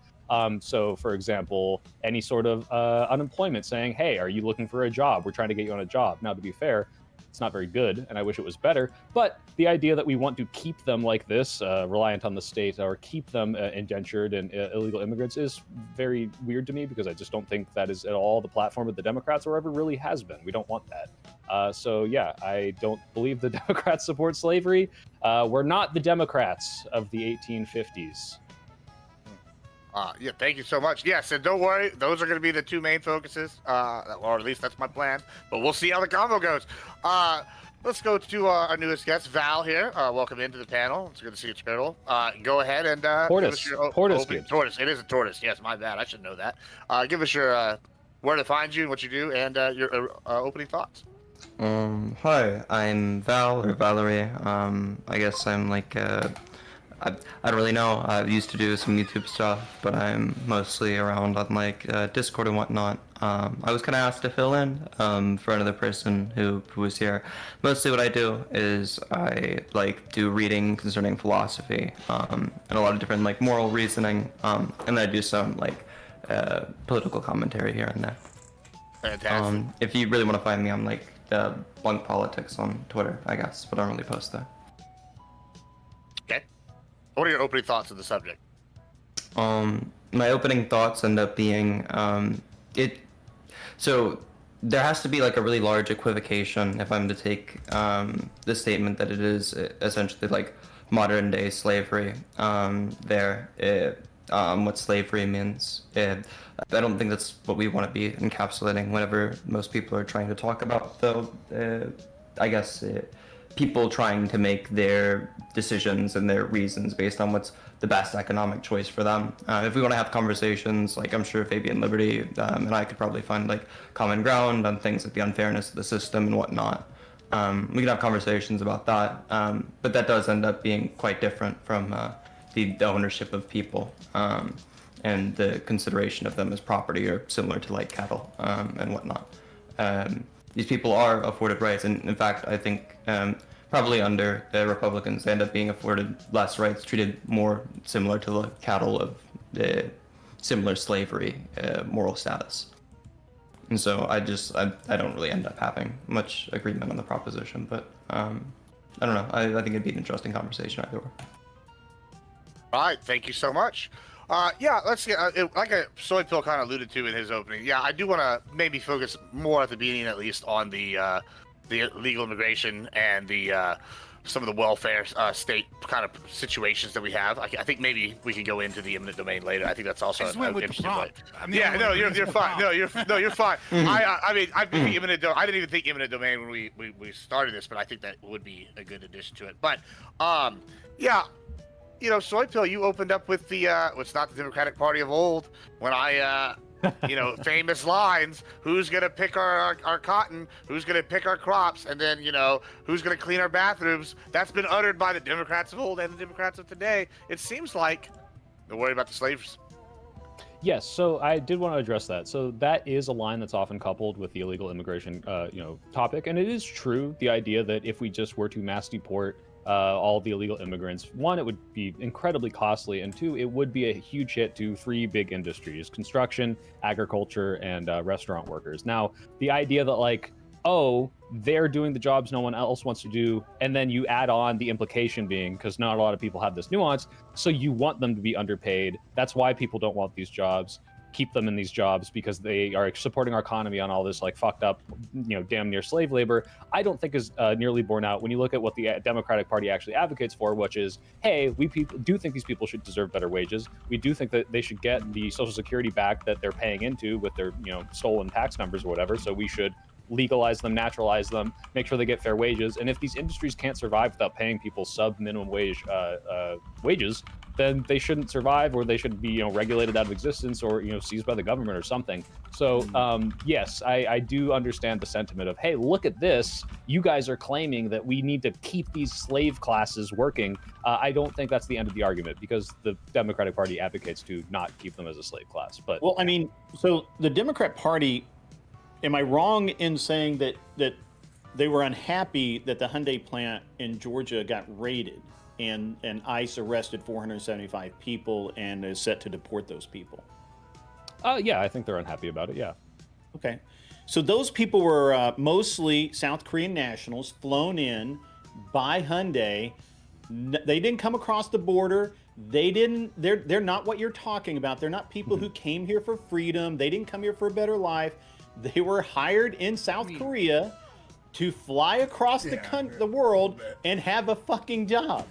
That's not what you're talking about, Soy Pill. So I'm confused as to why you're saying one that. second. So one, let's just accept every premise. I don't necessarily, because they did come here for a better life, to be clear. But that's not a majority of what I think people would talk about when we're talking about legal immigration. Say that? And I think, tell me how that's possible that they came, that they came here for a better life. Well, what do you think they came here to do? I think they came here because someone in South Korea said, "Hey, we've got a job. You're going to live in the factory. You're going to, or in factory housing, and you're going to work for us at a wage we send back to your family in South Korea.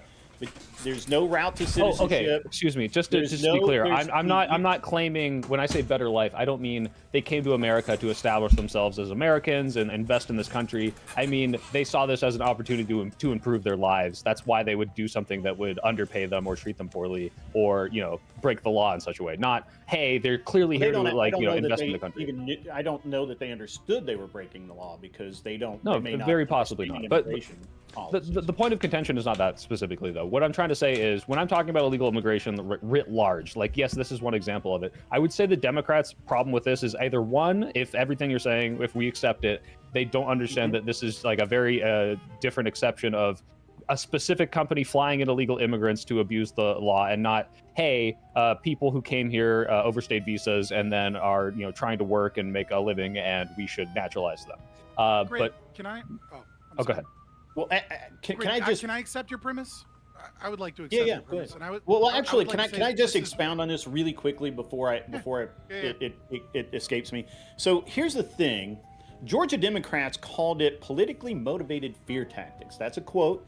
And Senator Raphael Warnock, you may have heard of him. Yeah. He questioned the strategy of arresting and deporting these people. Now there was outrage at the raid, not the exploitation of these people. The problem is not that these people are being exploited, but that Americans went in there and said, "Hey, you can't do this." Now, apparently, this is a something that's growing. It's a growing thing in the United States, where because of our lax border security and that sort of thing, we have companies like LG, specifically LG and Hyundai. I'm just going to pick on them because that's been documented. There may be others. And these companies literally fly over people to work in their factories. They pay them equivalent wages to what they make in their home country. They feed them. They house them in basically dorms.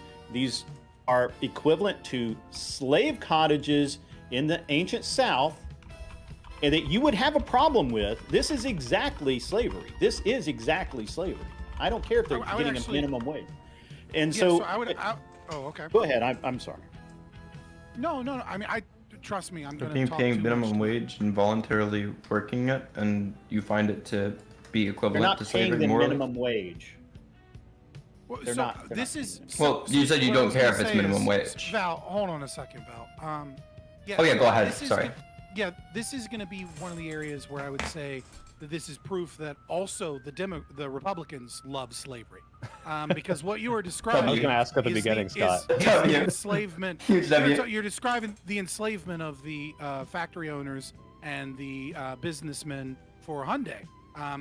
These people voluntarily, presuming everything that you said is true, they voluntarily left where they were to come work a job and have a voluntary contract.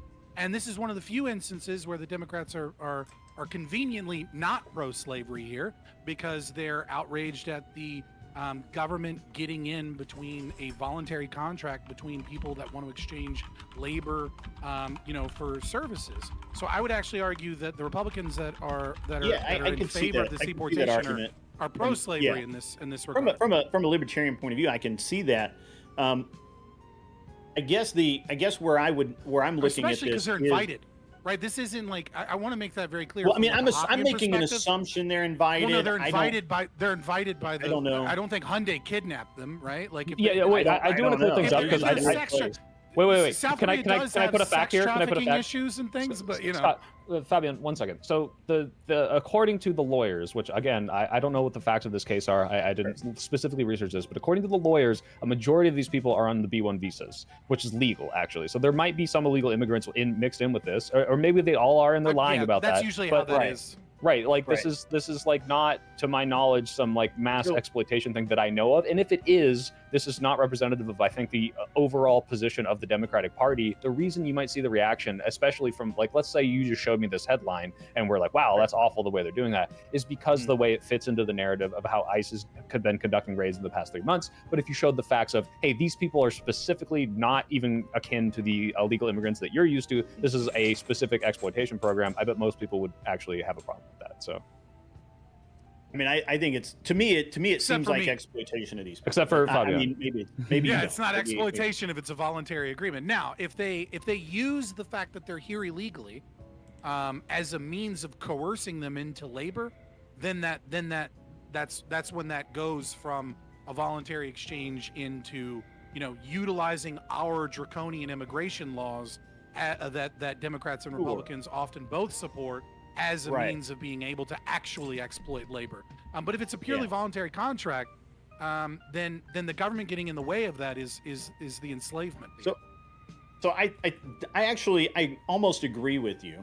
And my only thing is that, and of course I distilled this down from like 3 or 4 different I'm winning articles. minds. I'm not winning hearts tonight. I get it. Yeah, you know, I'm getting there, but it is a very specific, and I wrote systemic. I don't know why I did that, but exploitation where corporations like Hyundai and LG hire undocumented or visa violating workers to undercut American labor costs, often in hazardous conditions with no recourse. And again, the outrage was that it was rated, not that people were being exploited. And sure, I could see it that if it was a voluntary, I don't know that it's voluntary. I don't know that it's not a bait and switch game. But, I don't Grid, the know. overall point I'm trying to make is that Democrats, maybe in this specific instance of this specific story, were more outraged over the raid. But in general, the Democratic position is not, we should let illegal immigrants work and not give a shit about that. The position is, let's give these people tax numbers, let's naturalize them, because they are being abused, because by being illegal immigrants, they are more scared to, you know, report labor abuses. They're able to be paid sub-minimum wage. Like, I don't know a single Democrat or people that claim to be Democrats who are pro-abuse of illegal immigrant workers, other than the narrative, which Gibbs pointed out, of, oh, hey, like, you want to get rid of all the crop workers, right? And it's like, no. They want to make those crop workers be paid fair wages. Real quick, the thing We'll is go favor the what it thought. does, right? Like, the thing is what it does. And so There we go. We're going back to I the agree with subject you now. that if you were to ask about the specifics of the case, you're 100% right here. But the problem that I see in this regard is that I think you have Girl, you got water over there? a Democratic establishment, Hey, girl. or we'll just say, you know, the left in general, Hey, girl. isolating maybe got like water in there? the revolutionary left, You right? want water? Is very much in favor Oh, you got no of full water? loosening the regulations on Yeah, girl, immigration you got water. as it pertains to coming into this country. And what Ooh, that thanks, often girl. leads to is corporations and people abusing these people. And it's like, okay, but we're also for then giving these people a pathway to citizenship. And so it's like, I kind of agree with you if the full look plan at is Sophie. enacted. Get But her.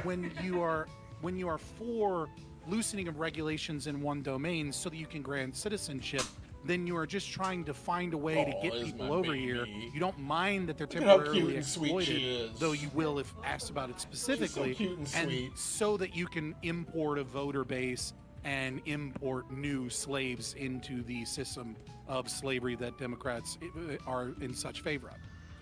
The only thing I would concede here is that without implementing the naturalization and having, let's say, Biden's border policy from 2020 to 2024, without the naturalization, that was not able to pass. I believe they tried to pass some bipartisan bill in like 23. Bipartisan is doing a lot of heavy lifting on that one. Like, fair enough. I get what well, you mean. I'm not talking about the They the tried to pass a bipartisan. bill, right? I'm It not was- talking it about the was a border bit of bill. a I'm talking poison about bill, it's called like the Digna or whatever. It was a different Oh, one. yeah. Which was like literally a path to citizenship, right? Like I can understand, I concede that like, yeah, if you let one of these things happen and this thing materially doesn't manifest, then you are in a way increasing the indentured illegal immigrant population. I guess the only thing I'd have to say against that is like, but that's not what these people want. That's not what the Democrats stand for. And so I'm a little. It's iffy to say like, okay, well, what matters more is like the outcomes of your actions. But like, if we're constantly trying to push legislation to make these people not be in what we, colloquially here we call slavery, I'll just say the path the road to hell is paved with good intentions, and I think that kind of surmises a lot lot of Democrat policy. I just don't want the dichotomy to be real quick. I just don't want the dichotomy to be. Yeah, go ahead. So I want to get Tyler here because he's over here rubbing his hands. Yeah, he's ready to box. I don't want the dichotomy to be, well, if you're more lax or letting more people come into this country, if you don't immediately have the utility of being able to pass a naturalization bill for these people you claim to want to naturalize, therefore you are harmful and pro-slavery. So the only other option for you to do is to be, Republican on the border. I think that's a kind of a weird dichotomy. Just to be very clear, and I know you want to switch to Tyler. That's not my argument. One, I accept that framing for myself in terms of the appropriate way to dissolve the state and it being an ordered process. But two, I'm not saying that's why you're pro-slavery. That's one of the few reasons why you wouldn't be pro-slavery would be the allowing of voluntary contracts. It's all the other state socialist policies that you support that are why you're pro-slavery. Just to close this out, because I want to get out of Tyler's way here, but the Hyundai raid is really new. It we happened should on just keep September. interrupting and being like, and then Tyler can speak. Look, right? So just one more thing, and then the I don't want Hyundai to. raid is really new. We go through the entire panel closing statements, and it's like, Tyler, you want to end this off? And then, it's funny, but look, the Hyundai raid's really, really new. It just happened on the 5th of September. We're still getting information. So a lot of the stuff I have is still being vetted, right? So I don't want to stick to that too specifically, but it is an example where we have an abuse of the system and nobody's seen the outrage was that they went in and raided it, not the exploitation of the people, and that's just by the Democrat leaders. I'm not saying the rank and file feel that way. I'm saying that Warnock wasn't mad that they were exploiting people and not paying them and working them in bad conditions. No, he was mad because Trump had ICE go in there and shut the operation down, and now they have to hire American workers and vetted workers and that sort of thing. And so that's what Warnock was mad about, and he is a Democrat, and therefore that's why I'm able to say that in this case, I think Democrats are much more interested in the raids part of it than the exploitation part of it. And now, I'm sorry, Tyler, I just wanted to kind of close that out. No. So your little anecdotal sub-tangent there is how you start a great article. You give a nice anecdote to kind of lead in and get everybody's emotions riled up, and then I'm going to come in with the two-punch and lay out the empirical. You went after an anecdote to show that even when the criteria that Sori was talking about wasn't there, we still see opposition. Now I'm going to go into the criteria he's talking about. We're going to talk about the 16 potentially elite million legal immigrants here that cost our government an estimated up to $150 billion a year by being here.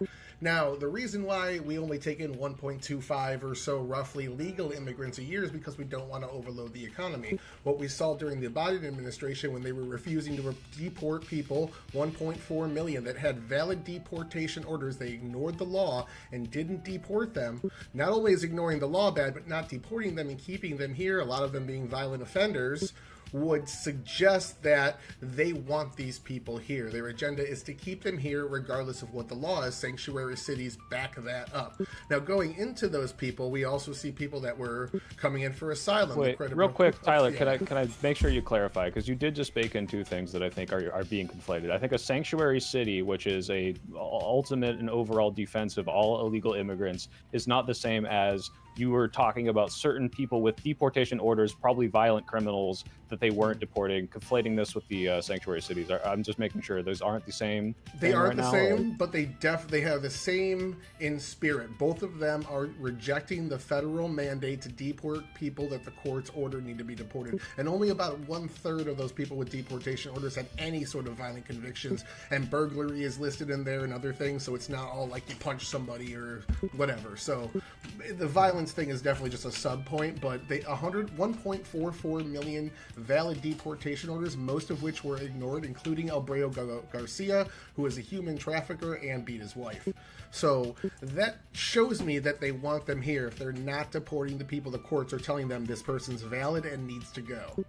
And then sanctuary cities also tell me that as well. For those 2/3 of people that have no violent criminal history, these are the actual individuals that, if you were to deport them, is the actual slavery position.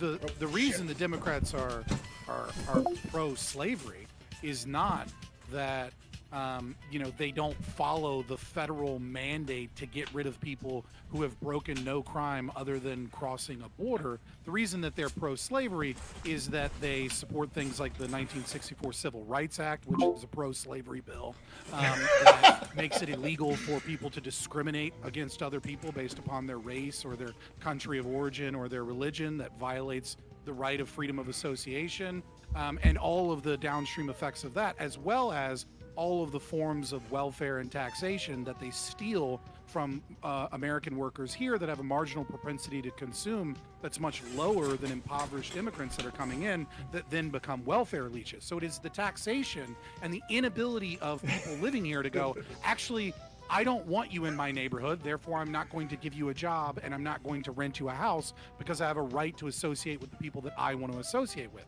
So no, deporting people that have committed no property crimes does not make the Democrats pro-slavery. In that instance, it actually makes the Republicans pro-slavery. It is the horrendous effects of the absolutely evil forms of legislation like welfare and food stamps and the Civil Rights Act that makes Democrats pro-slavery. You're using a slightly different definition of slavery than the rest of the panel, I think, in your libertarian stances here.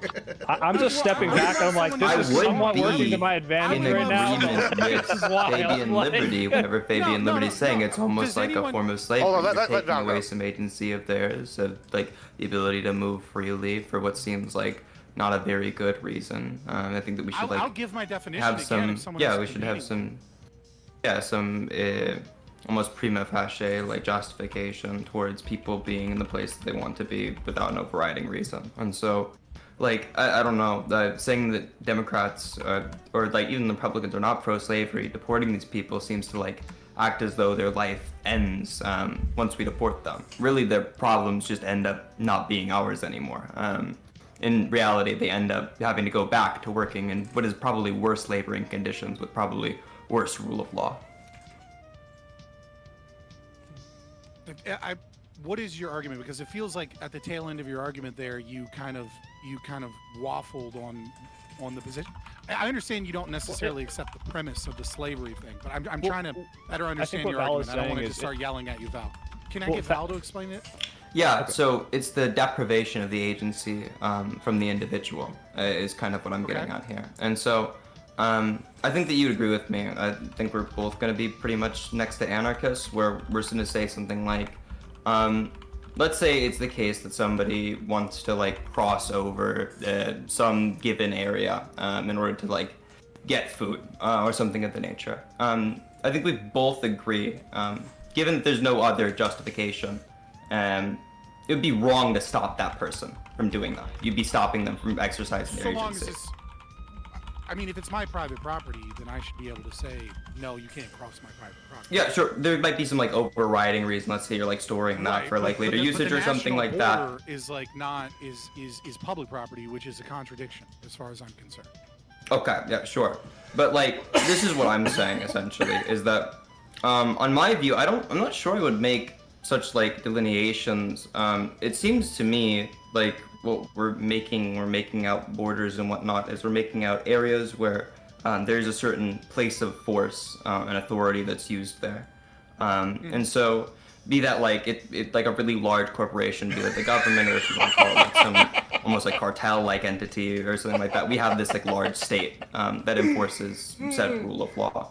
And I'm not sure that like them saying that they have control over said territory gives them the right to use physical force to remove others from crossing over that area. Yeah. Might doesn't make right, but might makes reality. Right? If I have the guns, yeah, exactly. Are like... to behave, you're gonna behave. It's wrong. Yeah, of course, right? But we can also say that there's something that's immoral about doing that to somebody. There's something that's wrong about doing that, and the thing that I'm getting at is like. Whenever we're talking about there being some slavery that happens because of the horrid labor conditions these people have to go through, we're almost completely ignoring what has to happen if we end up deporting them. So the moral wrong is still there, and then we also have the remote agency of the individual, treating them like almost. Like this one, I didn't turn it into a link. So what you're saying is there's this I think. argument that it's Maybe like, I'm wrong oh, on these that. poor factory conditions, and it's like, well, what do you think is It's going to 9 happen pages. when That's you what, 3 forcibly per make page? them go back to Venezuela?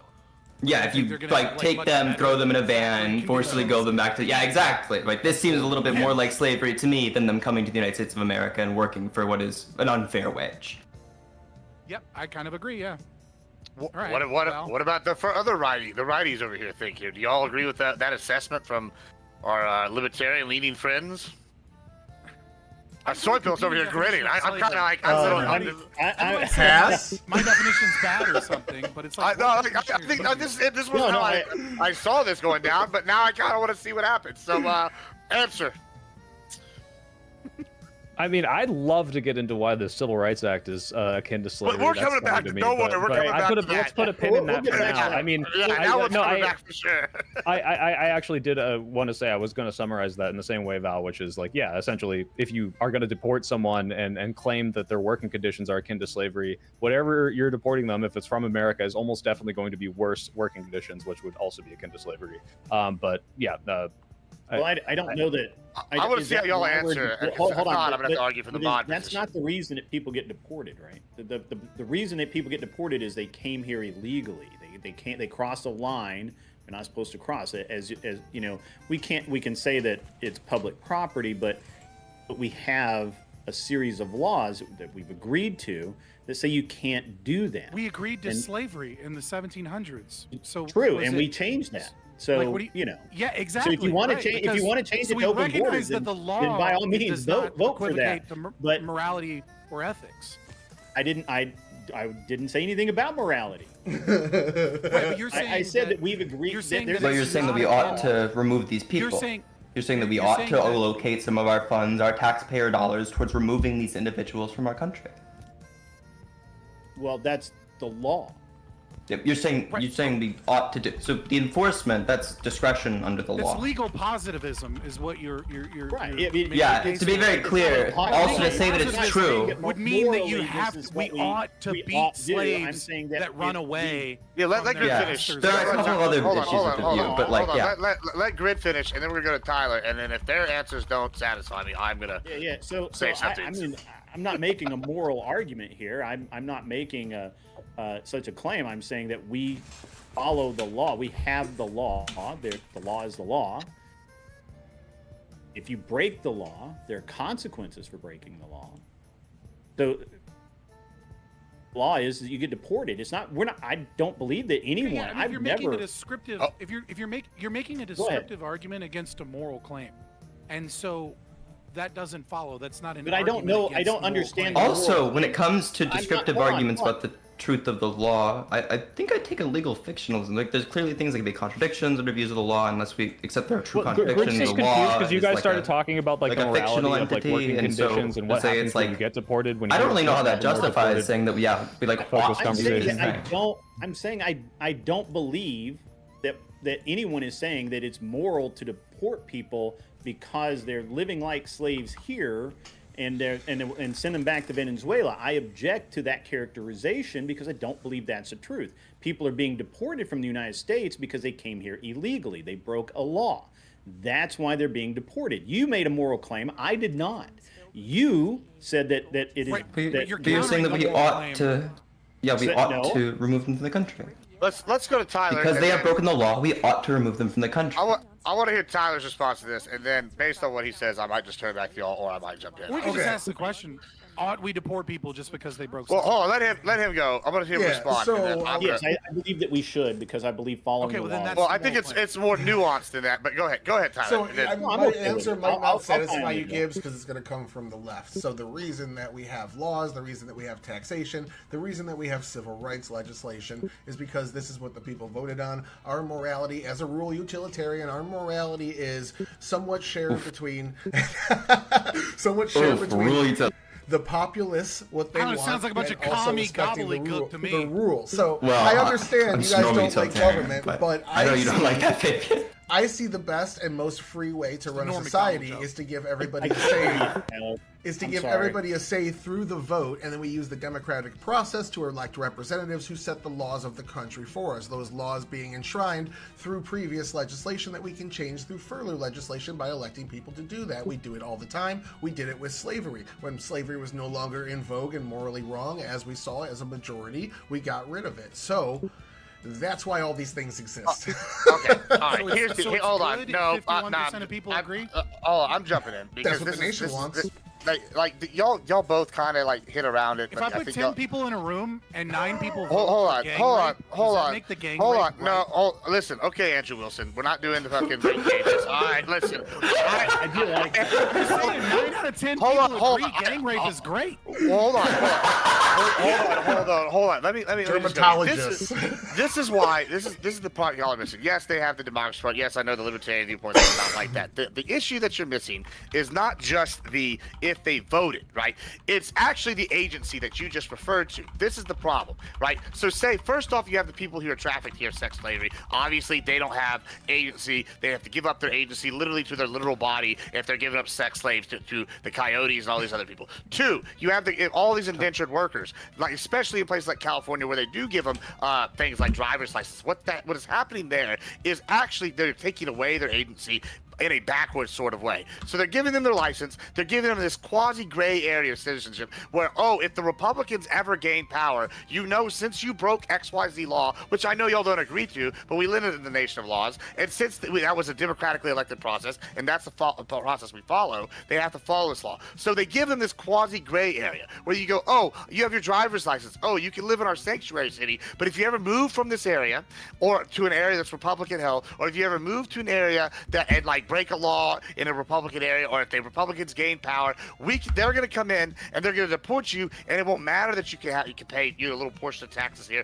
or you can pay you have your ID because you're not actually a citizen, and we're going to pretend that we're giving you all these benefits, and we're going to do it at the taxpayer's expense. There's the second part of the slavery. So it's like they've made them beholden to them, and they've taken away their agency. Can I ask? Do you believe the intention is to keep them this way? If so, why are the Democrats continue? Well, why would the Democrats continue to try to fight for a pathway to citizenship if that was the case?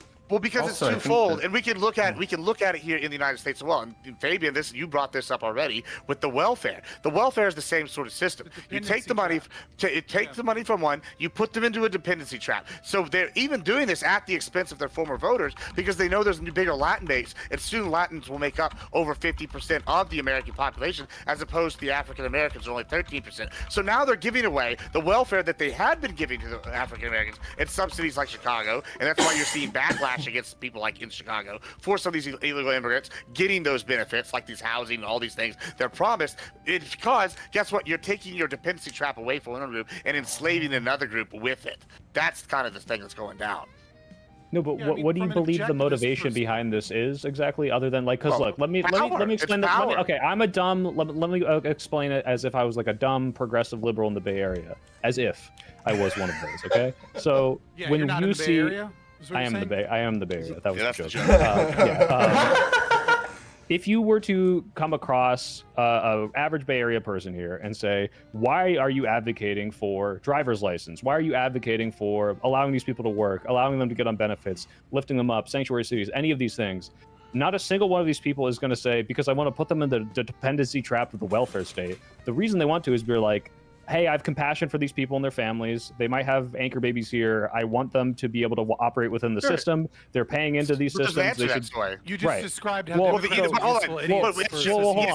exactly what so like is the idea that there's this like clandestine a clandestine Democrat agenda to they're trying to respond more so to the prescribed motivation. But even like so, I think like the people who choose to move here are choosing to make that risk on their own. No, like if we're acknowledging their agency, they choose to make that risk. I don't think that we're putting them in a trap of some of them are sex trafficked. I was going to address that at some point. I don't think that anybody here is in favor of sex trafficking or not rescuing people who are sex trafficked, and so I'm not sure that that's going to be a major point of contention. But for like the cases that we are talking about, they do choose to make the choice. Like they choose to get a driver's license. They don't have less agency now that they can legally operate a motor vehicle. They just Well, no, can you now do that thing. You do You because do now. have less agency now. Yeah, let me give you an example how No, you would have less agency because you've done this now, right? Versus not having the Yeah, ability so, to okay. upload So it. if you have no documentation, and you have or fake documentation, say you Okay. get pulled over and it's good enough in your Texas, okay? Guess what? The officer might let you go. They're gonna catch or they were catching and releasing you, under Biden, It's very right? unlikely But hold that on. you're going to But slip now, through if with, you're like, in the state California, documentation, but if sure. in California, if you have a legit ID and they run it in the system, now in Texas we actually look to see if you're a legal citizen or not when they run your ID. And if you have a California ID and it comes back not as a citizen, now you're straight to ICE. So you've now guaranteed. Texas is you have pretty less fucked up for agency. doing that. Well, I mean, Texas it's is pretty fucked up for doing that. I'm not gonna lie, but they probably don't have a fake ID, and they're probably Who's not giving you trying less, to break the rules. who's giving you less agency? The one that's entrapping you, or the I'm one not sure. that's just following the rules? Wait, So- Kyle, please. so This what- gives the oh, yeah, example go you ahead, just- Soy no, no, yeah, the example you just give was, oh, they're keeping them in these sanctuary cities and saying, oh, here's this license. Yeah. But if you ever go out, you're gonna get arrested by these Republican people. That's but now exactly you're what's happening. saying like that is what happens. So it is less agency. Like I'm a little confused That's as my to what the point. mechanism. Well, Okay. yeah, you're saying like they're giving these licenses out not because they want these people to have more training for the driving they do and drive without a license. They're not giving them out because they want them to be closer to a citizen so that they can get into these benefits, have more For them to be able identification. to, like, go to work or something. They're doing it to trap them in Democrat cities so they're scared to Yes. leave. Like, Well, why, no, yeah, Can because can why? I'll give you can I another actually reason. The go on this, census. Admiral Gibbs. So Admiral Gibbs, Go I ahead. think one of the points that I brought up was labor unions, and I think this is a great example to kind of showcase the psychological trap and the way in which Democrats are useful idiots. fucking So slaps, dude. Democrats will often believe Oh. the most insane thing, Over. which is that they think that they are fighting corporations, despite the fact that they are the party of large corporations and banks, and they are the ones that are against the worker and small businesses and freedom and liberty. And labor unions and their support for labor unions and our NLRB and regulations is a great example of this, because Democrats will vote for for laws that require you be in a labor union, or for strengthening on the NLRB and things of that nature, thinking that what they are doing is they are supporting workers' rights. But everyone that is a large corporation knows that the NLRB and labor unions benefit large corporations and make it so that their job is actually easier. So, for example, in 2022, when there was all of those walkouts and things that GM was going through, GM knows that as a large corporation, what they were able to do is work with the NLRB to get contracts with the the American Auto Union. Is AUW, I can't remember. Oh, United Auto UAW. Workers. Yeah, you do not need Yeah. auto workers. Right, and so what they can do that small businesses can is take a team of lawyers and take their importance to the economy because of the amount of GDP and things that they're producing, and they can negotiate with the NLRB, and this allows them to get stable contracts where they don't have to worry about the stability of their workers and things like that. And so the labor unions, while those things presumably strengthen workers' rights, what it actually does is it strengthens large corporations. And I think when you understand how the system actually works with liberals, and I mean that like a communist, right? Like I don't mean that like a conservative. I mean that fucking Like neo- liberal, like the globe. Yeah, right. Like I mean that in like the most insulting, like you know. Okay, who is this person that is coming in and their audio's all fucked up? The first. Don't worry. We'll get it. Hold on. Go ahead. Finish after thing. Okay. We'll let her finish Yeah, the thing. and so I think the situation can very similarly play out when it comes to the pseudo rights of driver's license, sanctuary cities, and things of that nature, where the left is like, yes, we're voting for Democrats because these people deserve a pathway to citizenship. These people deserve they deserve to be Americans just like us. And corporations and Democrat politicians and billionaire donors and things like that love playing this game of, we'll give you welfare, we'll give you your driver's license, we'll give you and we'll sprinkle this we'll drag this carrot in front of you, but we won't actually get anything done on DACA. We won't actually get anything. All of a sudden, a few senators and 20 congressmen are gonna like back out at the last minute, and even though they're the politicians that we lobby and we've already bought and paid for, and what ends up happening is you're in this constant liminal space where you have a dependency on the very people that you're supposed to be voting for. You have a dependency on this external locus of control. Instead of moving in your own rational self-interest based off of your values, you become dependent upon this sanctuary city that you're in, or the Democratic politicians that keep sprinkling welfare at you, and keep sprinkling opportunities at you, giving you just enough to have your support, to have your voice, and then some of you will get citizenship. Some of you will get, your asylum status, and 4 years later you'll get citizenship and things of that nature.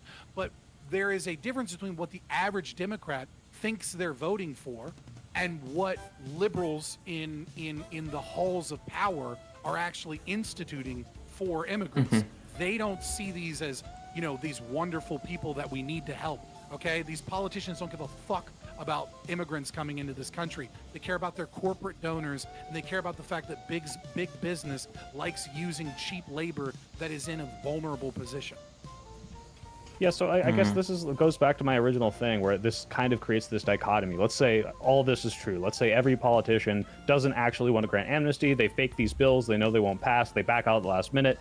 If this is the case, then the Democrats are useful idiots insofar as they have two options before them. One person is on their face presenting a pathway to citizenship and saying, if you support these communities, you should vote for me, which makes perfect sense. And the other says, I'm going to terrorize and deport these people to the extent of everything I can do with the wrath of God. And so I guess, like, even if all of this Machiavellian, like, corporate donor stuff was true, the fact that you're calling them useful idiots when there's only two options, and one of the options is on their face saying all the things that they want to hear, and on their face also presenting bills that get you to there, but are only really getting blocked by Republicans and not the Democrats pulling out every single time. I'm not sure I understand what the impetus behind this is. One sentence. You're a useful idiot because you think that there's only two choices.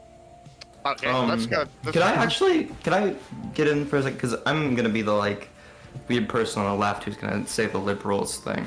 And if it is the case that we're talking about, Democrats being in favor of slavery in the sense that, you have this dependency upon them, which is also the powers which tell you what you're supposed to do and what the rules of which you're supposed to obey by are.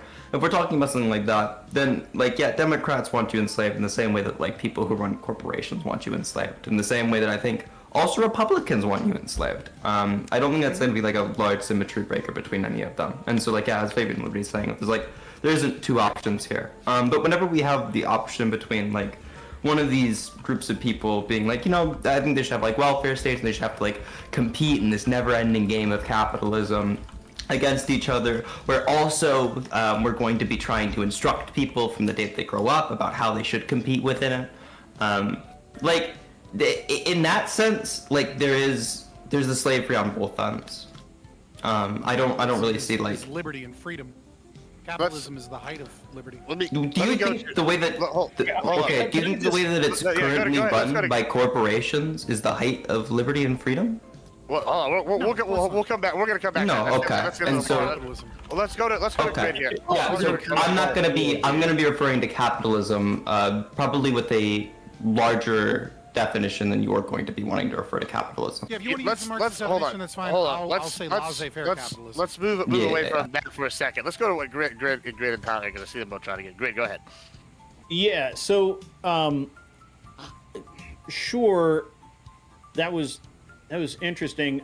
Soy Pill, I owned a house in the Bay Area for a while. I technically didn't live there, but I owned a house there. I visited there quite a bit. And I understand get the guillotines, boys. It's a billionaire. I know, right? What part were you in? Do you mind me asking? I kind of understand the mentality that you're talking about, but I also understand that vast communities of people who came here legally are really infuriated by the very actions you're talking about, by this I don't know, I don't think it's a healthy thing to just grant people citizenship, driver's licenses, or granting them whatever. I don't think that's necessarily a healthy thing for the community. and maybe, I don't know. I'm sure that there's some study somewhere that Tyler probably is like ready to throw out at us because that's what he does. I don't do that. But it's weird to hear the justification for this be, well, it's just more convenient. No, so it's not just more convenient. So I do want to address what you're saying, Grid, because one, this is absolutely true. But you can talk to any of the immigrants in this place. I'm sorry, I'm not coming at you. I just am really trying to understand why you think this is a good thing, and I'm trying to be much shorter about it than Scott. Sure. Scott was perfectly correct. Right. Like, I'm going to be honest, Scott, you've lost weight. Your mind is sharp as a fucking razor, man. Like, I'm amazed at how clear and sharp you are. So thank you. You're a force. So autoimmune disease under control. You were badass before, but you're a force now, man. So Scott was perfectly correct. I don't want to take anything away from his argument. I just think it was a little esoteric, and I'm trying to get more down in the trenches a little bit with the soy pill, and I just want to understand why you think it's a good thing. I'm trying to explain this. So the idea that immigrants who see illegal immigrants kind of getting what they got without going through all the process and being upset by that makes perfect sense. I mean, you'll see that even with people like who were granted amnesty by Reagan, who now feel that way about illegal immigrants. Now, whether or not they feel valid for that is up in the air for me. I don't really care if they're like, hey, fuck you, got mine. My problem is this. There are, Tyler will say the bigger number. My understanding is there are 11 million illegal immigrants in this country. A lot of them, I think 70, 80% of them are working in the workforce. And if we're going to do something about this, we talk about, hey, this could put a strain on the economy. This can undercut wages. This can be slavery conditions. It makes the most sense to me not to deport them, because my understanding is the cost to deport them is in the hundreds of billions of dollars to round up, track all these people down, and get them out. Because yes, they broke the border law. It doesn't necessarily make so much sense. They are already entrenched in these communities in so many places. They have kids that are legal immigrants because of the citizenship, birthright citizenship. And at this point, it does not make sense. Economically, it does not make sense morally to me, just in terms of like splitting families apart, to do mass deportations. What makes sense to me is let's find a way for these people to do everything they can to follow the law, which is get a tax number, pay their taxes, and work within the system, which will get rid of the employee abuses. But if you notice, a lot of these bills, so I think they introduced one in July this year. They introduced according to Fabian, these are all smoke and mirrors to just say, hey, they're just never going to pass. Fuck you, useful idiot. But if they were to pass, they also come with tighter border restrictions, because you can't just grant amnesty to everyone and keep a border as lax as it sometimes is, because that means you're going to get much people coming in. Oh, next wave of amnesty, next wave of amnesty, right? A little bit of clarification here. So you're saying that everyone in the country right now, you're cool with like some program to get them to citizenship. But to be clear, not every single person. Obviously, there are violent criminals, sex traffickers, any of those people. I think it's totally valid to kick these people out. They're already shouldn't be here, and they're making the place worse. Everyone that's not a bad person. Nobody's gonna say illegally, don't punish the criminal. Yeah, the vast majority of people here who are already entrenched in these communities, working and contribute What would you consider entrenched in the community? Right, so their kids go to school here, speak English, are legal citizens, are working, you've got a whole family of people that operate outside of maybe one of these factories or any of these. Sorry? Yeah, people can do that after a month. I don't consider that entrenched. Right. So when I say entrenched, having a baby here that goes through the school system and a family here, if you're here and you've been here for a month and you overstayed a work visa or you just hopped the border, I understand turning these people back, throwing them back over the border. Where do you draw the line? Just curious. I think if you look at the bill itself, there were certain time requirements of how long you've been here, whether or not you have family here. Here's the thing. They're here illegally, so how do you establish that? It's arbitrary because he has a contradictory philosophy. Well, hold on, let me finish, and you can tell me what I'm contradictory. Well, no, not necessarily, right? Because if you look at the Obama numbers of everyone calls him deporter in chief, a lot of these things are just hey, you're showing up at the border, trying to cross illegally, get out, right? Most illegal immigrants are overstayed visas. So if it's someone that's been here for a couple weeks, it was that. It's not that anymore. That's important to note. It used is that to be post 23? Has that changed post? Okay. Yeah. Regardless. if there are people like I don't know exactly, I can't tell you exactly like, oh, it's a year and 1 day, a year and 2 days, but like there are pretty clear like if you brought this to me on a case-by-case basis, I'm not saying this is how we operate this, but if you showed me like, hey, here's someone with like 3 kids, they're 14 years old each, and they all have like a legal citizenship and are working, and their parent has been in this community for 20 years, it doesn't really make sense to spend the money to pick them out. How the system Yeah, is set up that's for gonna be anyway. like- They go have these here. They get arrested. They have these hearings. If they have some tie to the community, that's considered. But even if they have a tie to the community, but they haven't been here very long, then they're eligible for deportation. Well, more or less, but the problem is I'm arguing against mass deportation. Now I need an understanding. What do you want to change? If it Can I already get in real works quick like that, before, I want to what do you- offer Tyler? I want to offer pathways to citizenship so that they can pay more taxes and not get abused in workplaces. there's a pathway to Tyler, bro. citizenship already. He's a victim of note-taking skills. Basically, you're saying that just every. I mean, what I hear, and I could be wrong. That's why I'm kind of pushing you on this a little bit. Mm-hmm. What I hear is, because I say so, then so it shall be. What do you mean, like with the morality, or what do you mean? Because because you just have this arbitrary like I want it to be different than what it is right now, but the way that I want it to be different than it is right now is the way it is right now. No, so You right, just don't would like you the way would it you is agree that there are illegal immigrants that are undercutting American workers' wages by being paid sub? Yeah, so I don't like that. I don't like, one, that it hurts the American worker, and I don't like, two, that it's abusing the illegal immigrant. I think that those people should be naturalized, right? So 475 people that were arrested September the 5th in Georgia at the Hyundai plant, every single one of them should be sent back to South Korea. Right. So again, I don't know the exact facts. It seems like some of these people were here legally, but let's just say they were all illegal and they were all just shipped in from like the South Korean company. Yeah, that would make sense.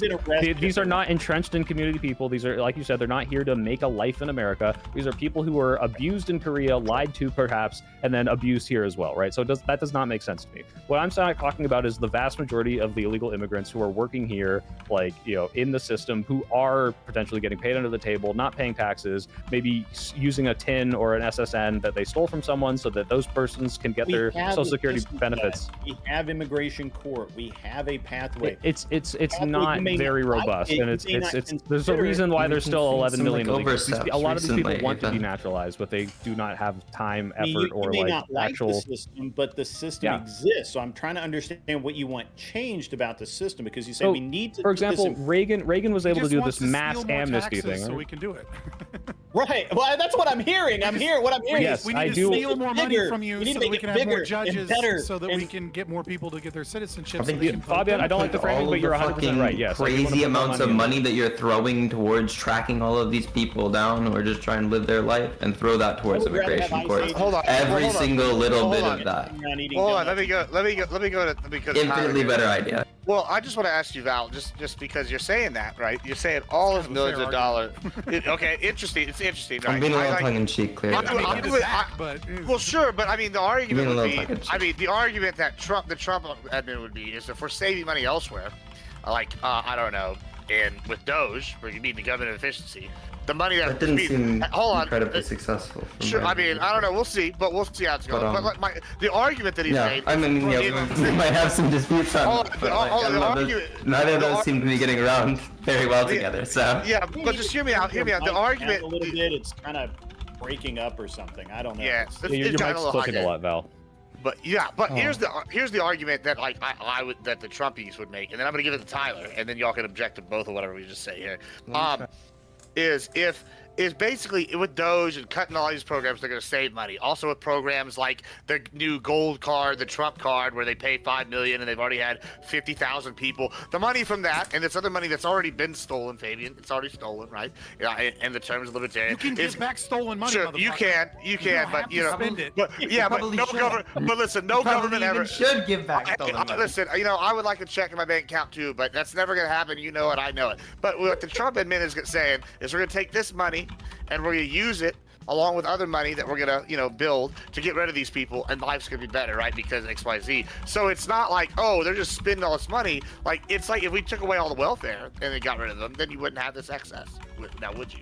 But let's go to Tyler.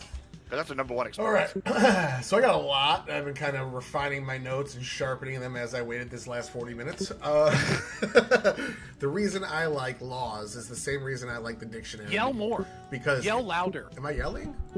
It's No, clip I'm saying yell more. Oh, no, and I I'm don't like saying yelling. yell. No. You guys are having a good conversation. I'm enjoying it. I You didn't just be want like, to shut interrupt. up. I have something to No. say. You guys are doing. I enjoyed believe it. in you. I enjoyed it. I didn't want to interrupt. So, but I had some time. So the reason I like laws and rules is the same reason I like the dictionary, because they provide some sort of set in stone rules and structure. Now, if you look at the dictionary definition of slavery, it is not when the government slightly oversteps on your rights, like the civil rights legislation or taxation. It's when they put you into compelled labor, forcing you against your will. What the democracy does... Taxation. Yeah, well, hold on. What democracy does is gives us a process where everyone gets to voice their own personal... A bunch of individuals get together and get to voice their own personal opinion, and we take the majority. When you participate in this game, you also have Gang to rape, accept got it. that sometimes you're going to lose that. Gang rape's illegal because we decided that's a bad thing as a society through our laws and legislation. Something that without a I don't know, man. government... 9 out of 10 people agree gang rape's great. Something that without a government. But so at the end of the day, though, even if you're a minarchist, I think it's called, a minimal anarchist of some sort, you can maybe agree that if there is a single function of government, it's to protect our borders. Maybe. Like say, I mean, it is in the a night watchman Constitution. state or a minarchist would believe that protecting borders, national defense, treaties, and maintaining the monopoly on the judicial process. Yeah, so if we made an asylum That's treaty... what they would agree. That's not me, so...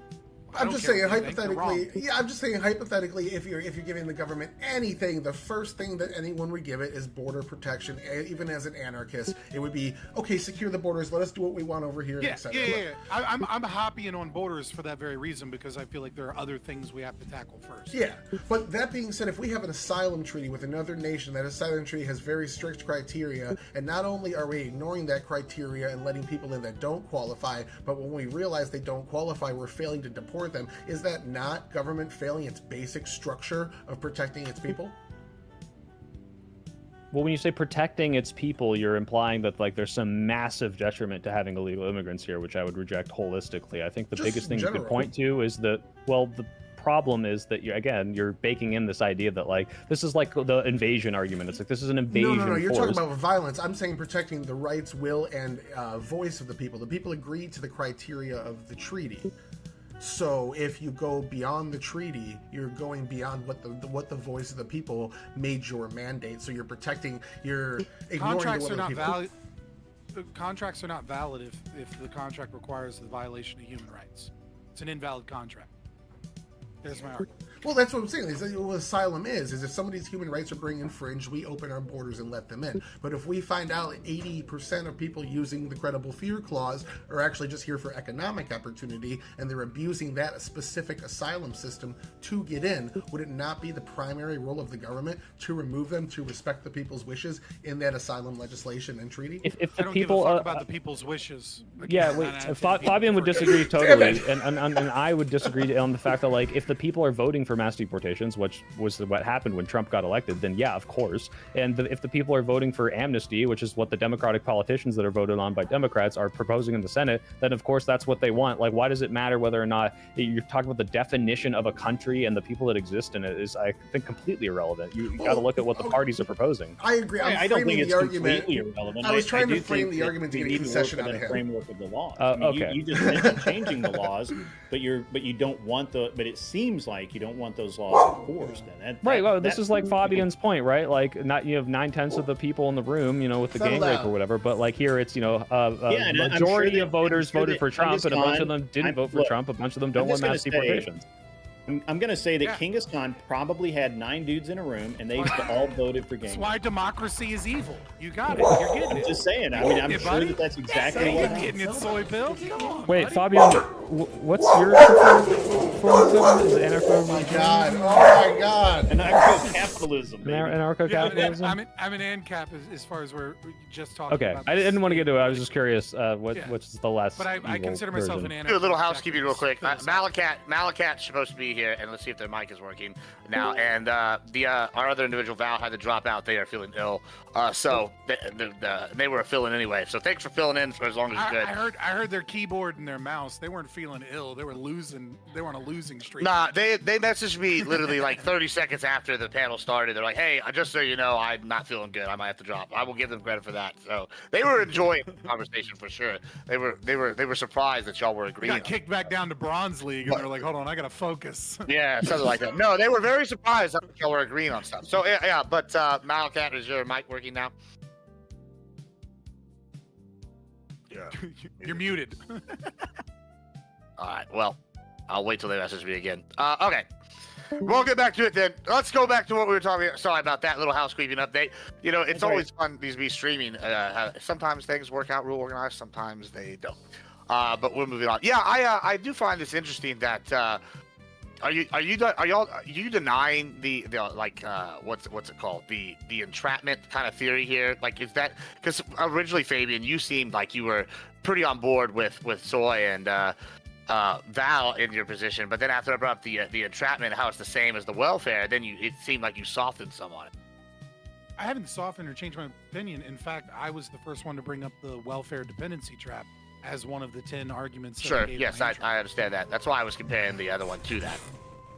Yeah, no. Well, I mean, it is a dependency trap in a certain way, but there's a difference between discussing the state's rights violation of humans' autonomy versus the systems and institutions that are designed to use the law to abuse and psychologically move people in towards a dependency trap. Like these are two different things.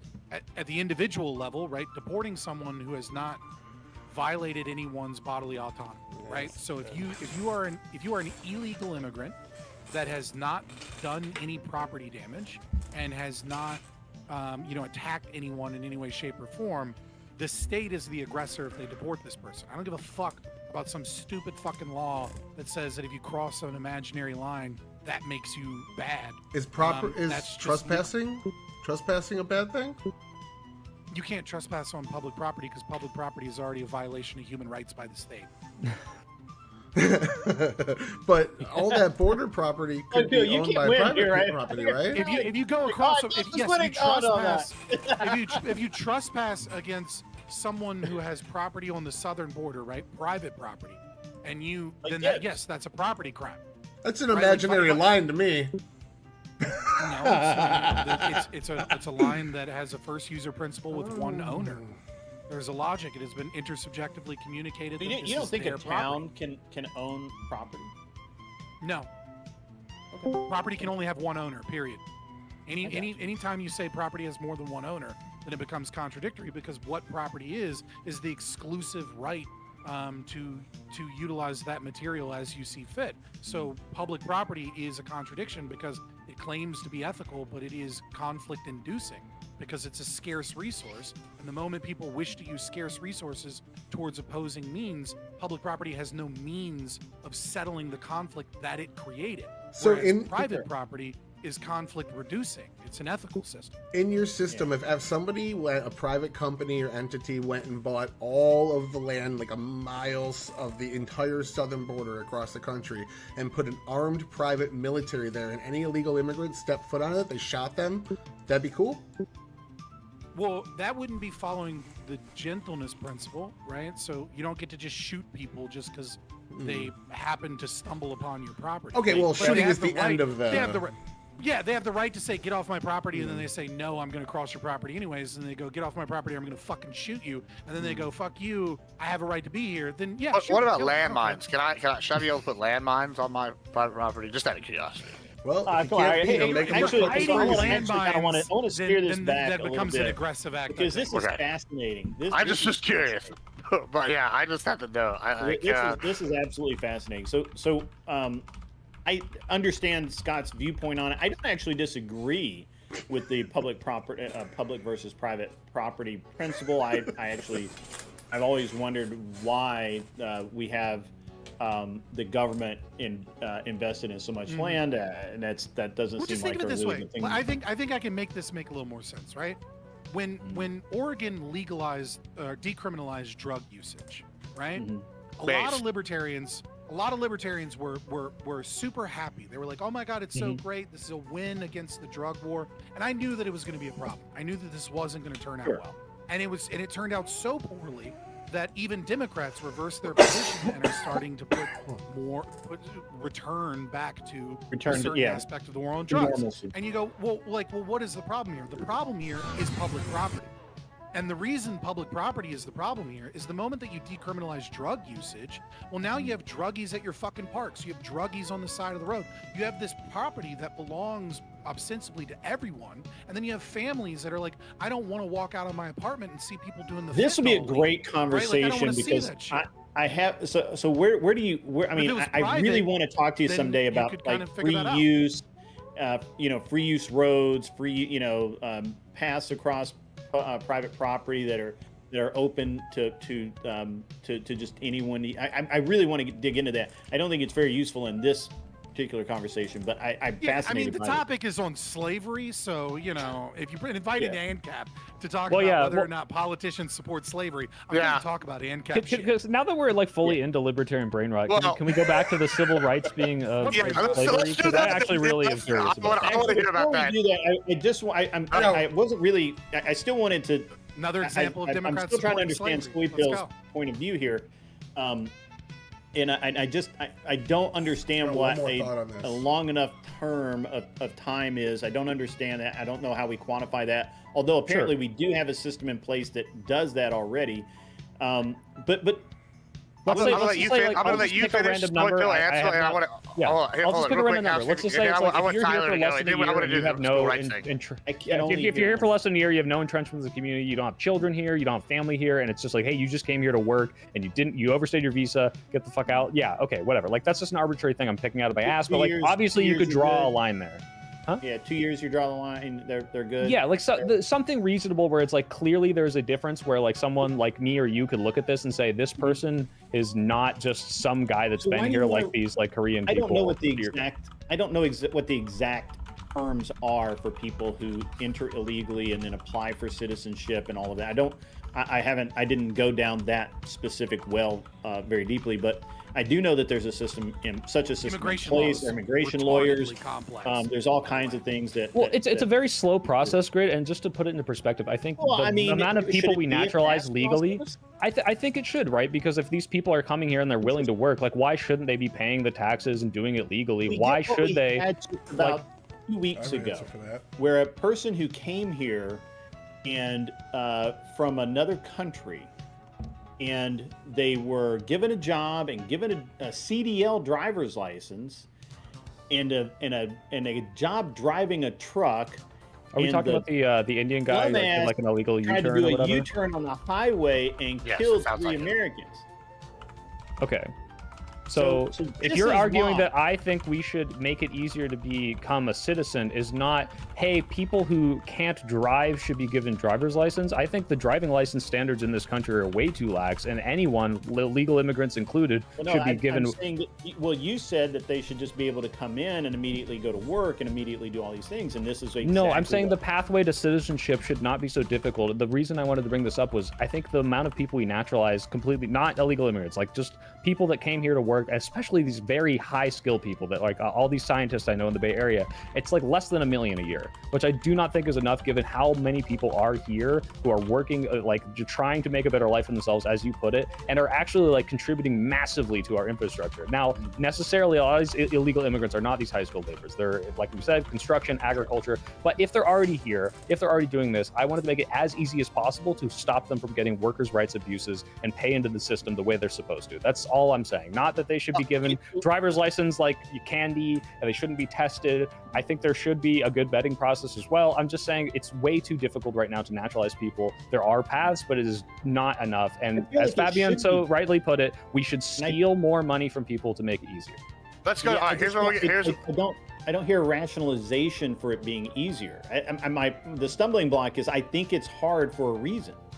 I don't know what that reason is, other than that they Vetting. want people to kind of like earn it almost, right? Like it's not something that's just handed out like candy in a supermarket. Right, but the difference what is, I hear, and that's what I hear the- you kind of saying is like, well, well, it Grid, should let just me be, explain, right? you know, Because the rubber- dichotomy here is not either we deport them all or we immediately make it as I'm easy as not possible to. drawing that. No, I know. I'm just letting you know because they're already here, because they're working, and because they are getting abused. I want them to have an easier path to stop that abuse. That is what I'm saying. Not it should just be easy. You come over the border, you immediately get a job, you're immediately naturalized. There might as well not be a border. I'm saying that there already are 11 million people here, if not more, if we're not counting. I know Tyler says it's a bigger number.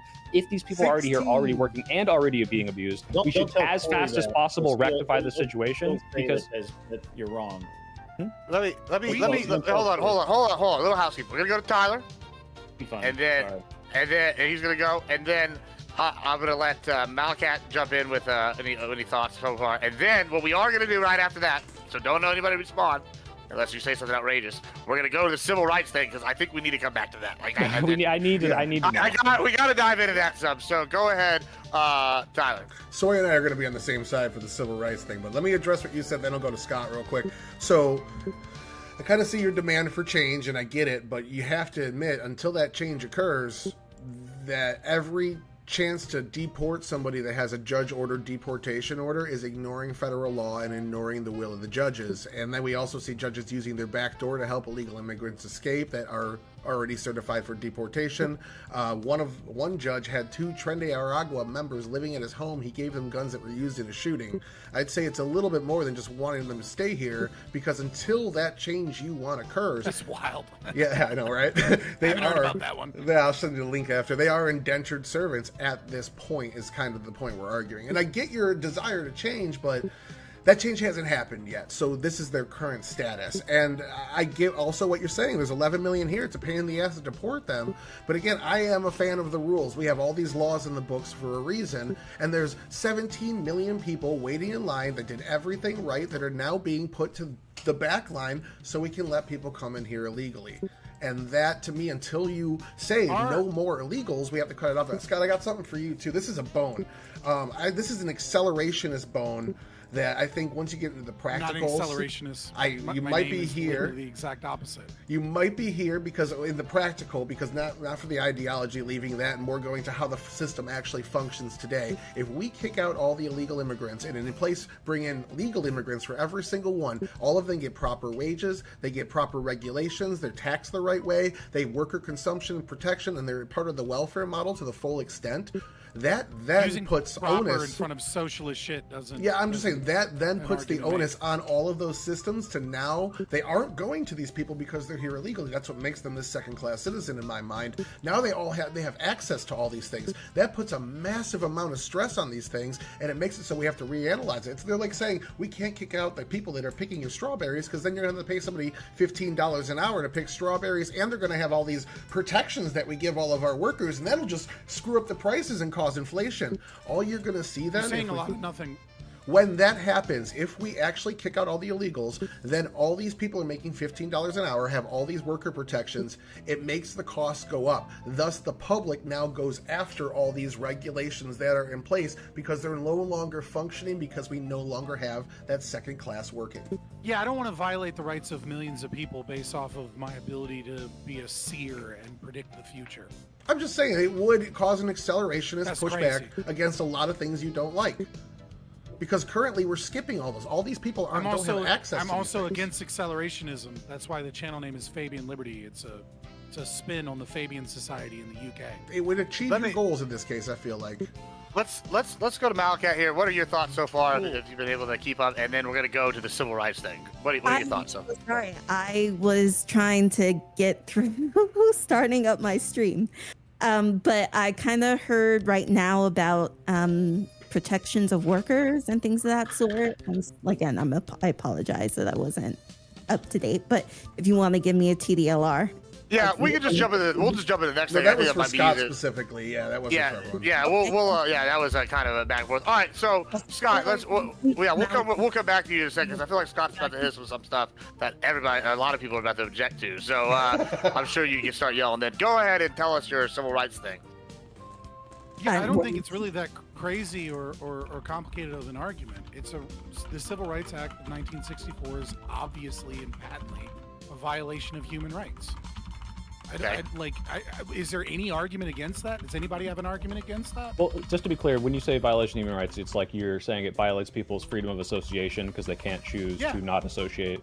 So I think obviously the argument against it, especially if you look at it in historical context, is if you as a single person wanted to, I think, by the way, this is going to sound crazy. I mean, this is your argument. My audience is going to be like, are you seriously saying this? If you as a singular person said, I do not want to associate or do business with this person because of their race, that in isolation is probably fine, and violating that is like this, like, you know, okay, like I'll thought policing you on not allowing to be racist. Like, that's wild, right? Like, yeah, you're a bigot, but why is the state allowed to tell you not to be a bigot? That's crazy. The reason it exists in the way it does, though, is not because, oh, individual people are now like limited from this freedom. It's because entire swaths of the population were able to exclude an entire race of people from their business from this. So in not doing that, you're violating those people's freedom to exist in the society, and you need that protection for those people because of the historical context, not because they specifically want to violate your ability to associate with a racist person.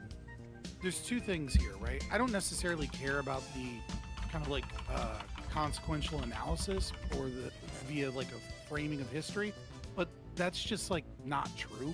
Like the state was violating a lot of people's rights. And those aspects of the Civil Rights Act are perfectly fine, right? I have no issue with the federal government saying that insofar as the state exists, it shouldn't be, we shouldn't have Jim Crow laws or, the state mandated that. There was plenty of companies whose rights were violated by Jim Crow laws that wanted to do business with black people, that wanted them, to end segregation because it was more profitable to do so. But this idea that there was these large swaths, completely freely associating, it's just bad economics. It's just a bad idea to exclude 13% of the population from your business. No, it is. You're not wrong, but they still did this. I mean, have you heard of like sundown towns? Have you heard of like, a mandatory non-regulated, what's the term of segregation where it's like free association segregation or whatever? It's like, hey, we're just not going to hire black people. Like, this stuff absolutely happened. And this is the reason why with the gay cake thing. To do that. Yeah, people should be free you should not be free to be a fucking bigot, like straight up. Okay, like, so you're pro-slavery. So you agree with my argument. You're I don't like gay people. I don't like you because you're a white person. I don't want to associate you with you because you're a white person. That's saying the exact. I would much rather know that. I would much rather know that, right? I don't want secret racists at the restaurant spitting in my food because they're not legally allowed to say that I don't want white people in my restaurant. I want a big sign that says no cracker. Sorry, I almost said it. I forgot that's a Twitch thing. No, it's a restaurant. It's a restaurant. They just don't serve crackers. Yeah, we're going to Cracker Barrel. We're out of soup crackers. We're out of soup crackers. Right? You just change the logos. I want to see that. And I want to know, like, okay, that restaurant's food probably a little too spicy for my white tummy. I'm gonna go to the next place. You know what I mean? And like, that's what I want. What I don't want is secret racists that legally aren't allowed to discriminate, that then hate me, that I'm living amongst people that hate me. Like, if you hate me, tell me you hate me, and I'll make sure to freely associate with people who don't fucking hate me. Fabian, the question though is, don't you understand that yes, it is technically a violation of your rights of association to say you can't discriminate against a black person in this business? I understand that. It actually is. Okay, yes, okay, factually is, whatever. The point is, if enough people do this and enough of a community or an extensive part of that city, you are now doing that to black people, right? You are violating their ability to associate and exist in your society. And so, yeah, obviously, if we want to live in this perfect world where it's like, right, yeah. To violate the rights of other people. Says we don't want black people in our town, right? Then that black person can go live somewhere. What if they can't? Welcome. Is the point, right? Like, if they already live in this town, now you're saying, okay, now we're forcing you to spend money to move. We're forcing you to excise from your school. How many viewers you got right now? 212. Okay, 212 people. Is there anybody in those 212 in your community that wants to live in a sundown town? Or would we go ahead and assume all 212 right Fabian. now, just in your community, would be willing to move somewhere where black people are allowed? Fabian, I don't know if you just don't know like the history of this, but like when people did this like Fully aware of associative this. racism, it wasn't like, well, we already have this pure white state and we're just going to like there's black people already in these places, or black people just trying to move and make a better life, and that's just like one of their only options because you can't just teleport wherever. You don't have unlimited bankroll to do whatever you want, and now suddenly a chunk of the country says you can't be here. That is in some sense, I would hope that you would say, a violation of their autonomy because they are incapable of going other places. Of course not. If it's their private property and they say you can't come here, then that's obviously not a violation of anyone's rights to exclude someone from their own private Right. property. So like if everyone in the country, or let's just make it a little more obvious, right? Let's say you live in a rural area and you do not have the funds to move into the big city. You literally cannot afford it. So you live on the outskirts of a town, and that entire town decides no black people at my business, and you're the black people that live on the outskirts, right? Now you do not have the option to move, and you've been excised from the ability to, this is like, in the same way you might, I would think you would be against like debanking, maybe you're for debanking, I don't know. You're now unable to exist. You can't buy food. You can't go to the doctor. Like these people who have private businesses that are integral pieces of your society are saying, nope, you're not allowed to exist in it, and you don't have the option to leave. How is that not a violation of your autonomy? So first of all, it's not a violation of your autonomy to be forced to have other people enslaved to you, right? Like it's not a violation of your autonomy that the government doesn't step in and tell other people that they have to behave a certain way or else, right? That would be a violation of like Even if it that's kills you? insane. Well, wait, why is What this do you any mean different than? because Hold on. If you can't Why buy is food, if you can't buy food, if you can't go to the doctor, if you can't actually, Soy Pill's bringing up something I kind of touched on right just now. What's the difference between this and me landmining my land? Is that not an aggressive act? Like by your own definition, Well, like landmining your land, right, is in such a way where it's my land. Why do you have to worry about them coming on it? I guess this is my argument that I'm making with this because I'm not really sure how I feel. I'm kind of just listening here, but it sounds to me like it's the same argument. If I own my land and I landmine it, you told me that's an aggressive act. Like I don't have the right to landmine it, even though I own it. And if you come on it and I put up signs saying "Walk on my land, you're gonna die," there's landmines, and you walk on it anyway. That's different. Well, That's okay. Now So that you've made people aware that your property line okay, is a certain place. so that's fine. You were talking Okay, about let me just defining keep going a strip then. of the border Okay, that's fine. and then Okay, letting people let's walk into a trap. let's just trap. Okay, let's move back. If I just have a fence up, but I don't have that, there's landmines.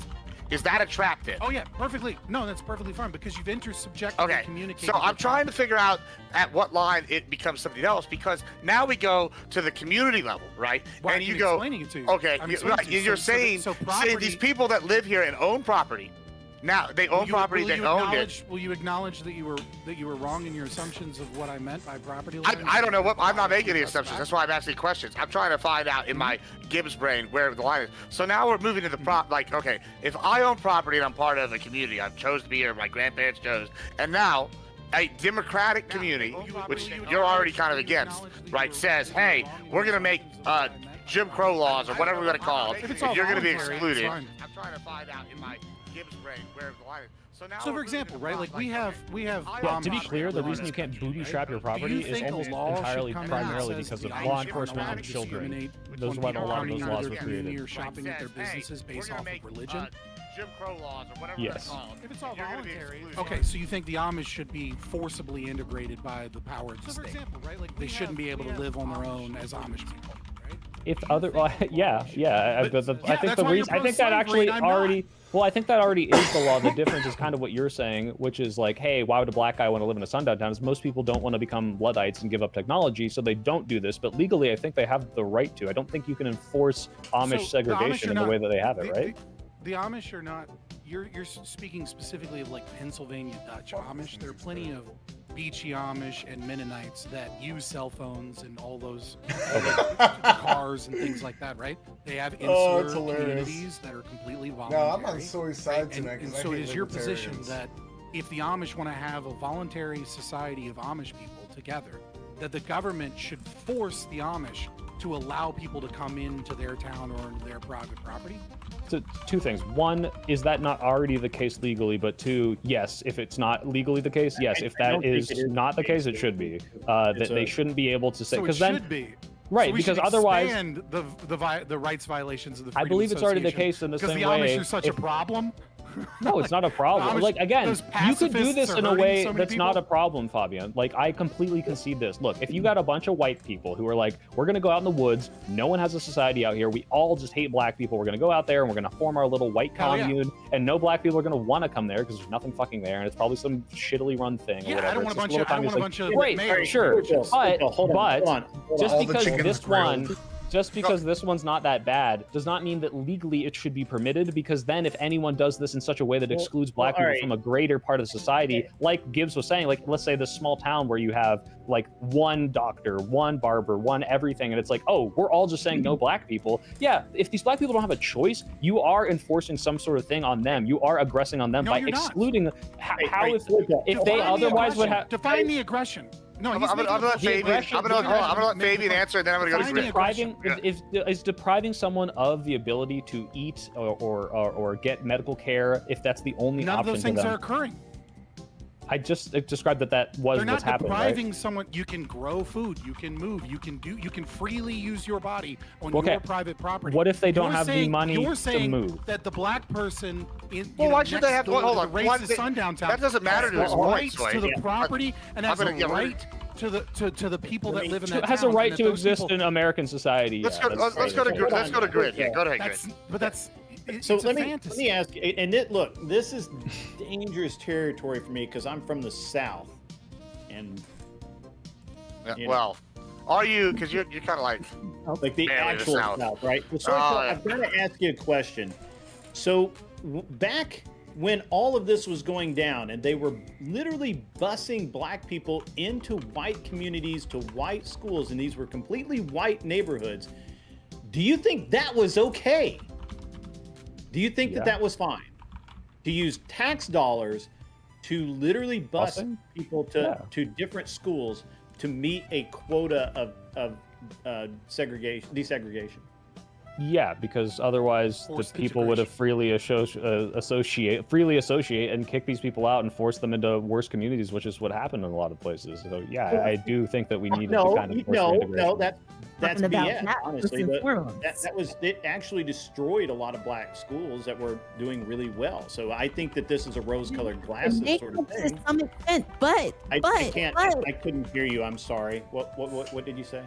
I said it could have, but to some extent, right? But separate but equal, right? We have to understand this. A lot of these black schools were not doing as well as some white schools because they were not afforded because white of schools aren't doing as well as other white schools. a way of having good books and such, right? Now we No, can that get wasn't the into, case. like the busing, but you know, Unfortunately yeah, I don't for care. your argument, I don't that care was if the not black school has worse books. Like you that doesn't mean that the you get books to are issued by the violate school rights. system. I mean, that's not a good argument. Well, back then it were. I mean, now they. if the school system is purposely giving bad giving black students Assumption, not in particularly evidence. those bad or used books or what have you, You're assigning something that is not in evidence and did not happen with. I mean, I had to live through it. Okay, like I was a little kid. I had to live through it. Well, My how do you parents deal with the You had to live hypothetical with of an entire desegregation? white town randomly I was- deciding that my they hate parents- black my people and there's parents only one black did, person and I nearby? actually Okay, I went dealt with through- that analogy. You deal with the analogy, okay? I'm Yeah, pretty I sure that actually- white town Well, just to be hates that clear, one wait, black wait. guy. But Fabian, you Right. didn't deal with it. You said, why doesn't he Right. just become a farmer even if he can't move? Like, as if they decided one day Why he can't would he just... move? Well, let's say he can't afford Yeah. to. So I So? actually was one of the. That's what I'm saying. So you're The saying default that like state of man is poverty. You don't get to enslave other people because it helps your fee-fees to feel better about some person having the right to other people's property. if you're able to inflict harm like starvation on someone because they don't have It's the not capacity. inflicting harm.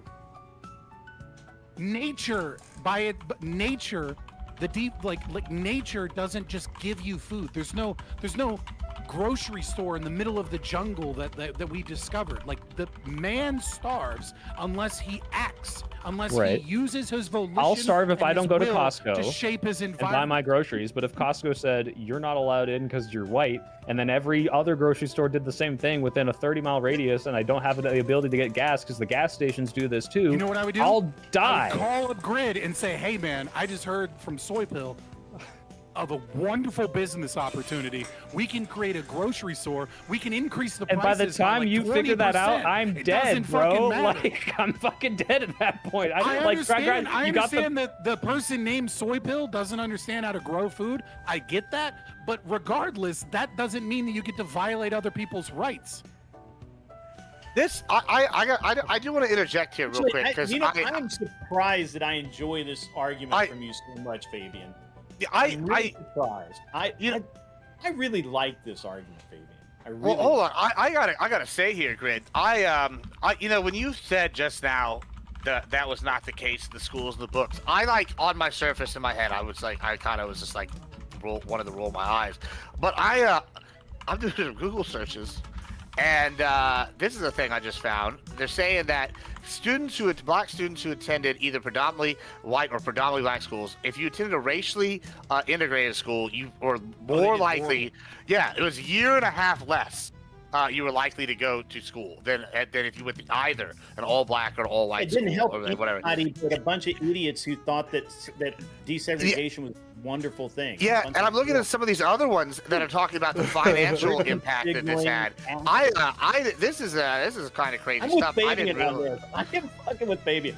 I don't know. No, you're not, because my solution would have been to abolish all public schools. Now you don't have a fucking problem. Just privatize it. I'm kind of getting there with you on that. The rabbit hole keeps going deeper. But yeah, one of my 10 arguments that I laid out in why Democrats support slavery, because they support. You know, you almost had me hooked. I need to pursue this line of logic from Fabian too, because okay, let's say it was instead of Brown versus Board of Education, we did what you did. We abolished all public schools. So now you have Fabian with an A. Hard A. Excuse me. Fabian. It's like I said, it's a play on the Fabian Society in the UK. Gotcha. My it just apologies. means incrementalism. Gotcha. Let's say we live in this world where in the 1950s and 60s, rather than desegregate, we said, fuck it, free association, abolish public schools. Now you have an entire swath, 13% of the population, I don't know if it was the same number at the time, who does not have access to the wealth or the generational achievements or the connections, and you're like, go fucking make your own shit. And then all the people with the established precedent who have all the money and the buildings and the education and the teachers can do what they want. Right now, Soypill. What? What is the dropout rate? Can I finish? I want to ask him the question, and then we can talk about how much you don't like black people, all right? Really like you to.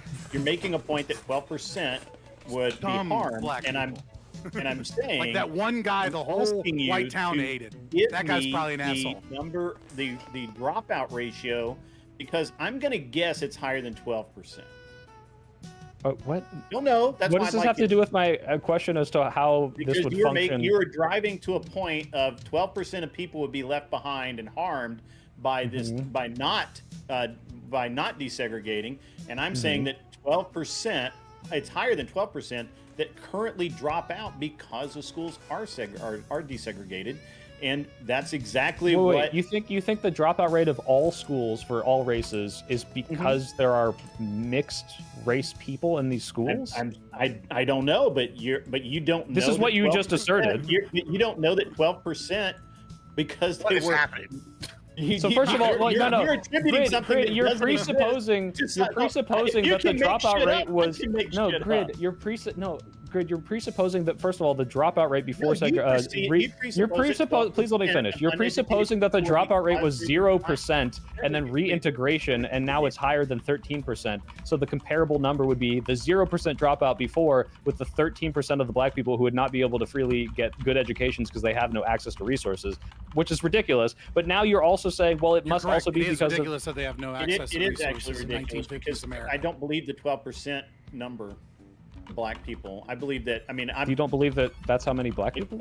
I don't believe the number. No, I don't. And I also noticed that wait. Do you think what's the number of black people? About white people who were not able to go to school. Wait, hold on. Grid, just for clarification, because now I'm confused. All right. How many? What percentage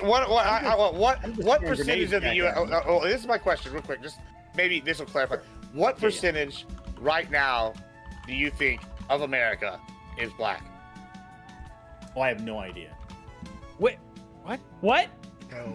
I have not. 12.7. Wait, why don't you? I think it's like 13%, right? Why don't you believe the number? They're terrible racist. I don't know that. I'm sorry. It's like 13%, right? 13%. Why don't you believe the 13% number?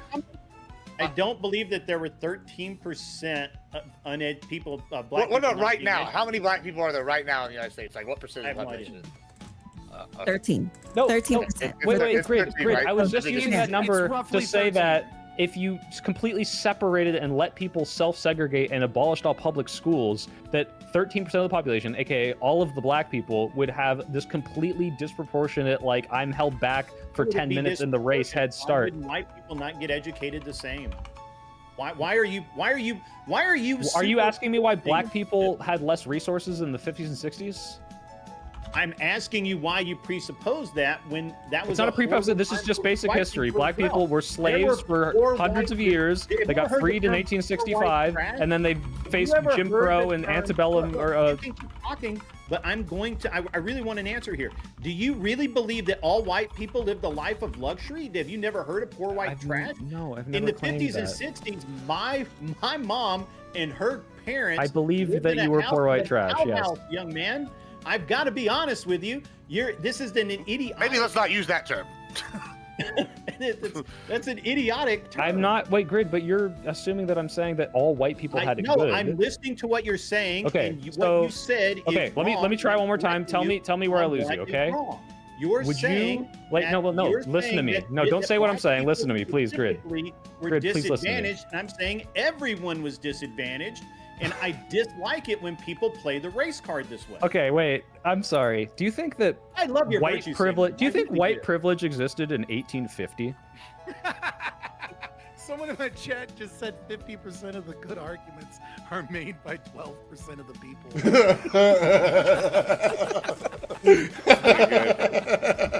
Grid, do you think that white privilege existed in 1840? I have no clue. I wasn't alive.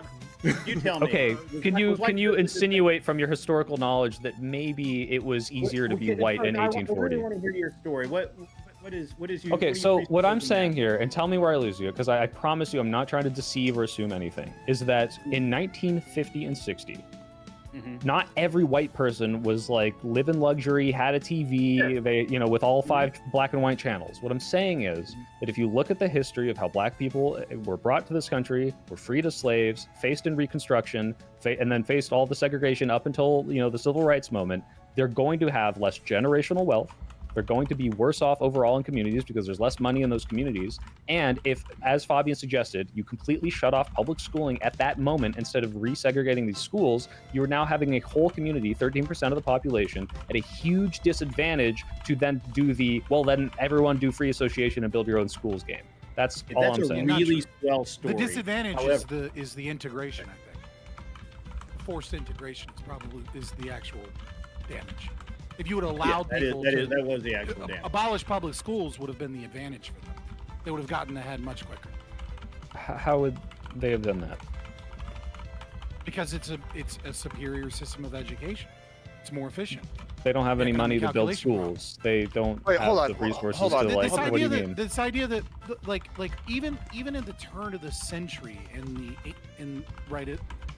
late 1800s, early 1900s, there were mutual aid societies and fraternal order societies, even before the Great Depression, where blacks were able to freely associate and get ahead and start businesses. Like this idea that 1950s black people were like this, like it reminds me of that George Bush quote. It's the soft insulting. bigotry of It's the soft bigotry of No, low they're expectations, all right? It's insulting like black obviously people. I'm black kissing people couldn't couldn't come together No. and like figure out a way to educate their children. I'm These aware of poor, dumb Tulsa and blacks Black Wall Street. had to be, I'm you know what I mean? no. Like, stop. What I'm That's saying silly. is the Well, hold on, hold on. the Let me- amount let of me- resources that you would need to accommodate, which is replace and supplant, which is the public schooling system, did not exist in the black community at writ large. I'm not saying it was incapable of forming little schools or forming strong communities because they did this. I'm saying that if you just CBU. Yeah.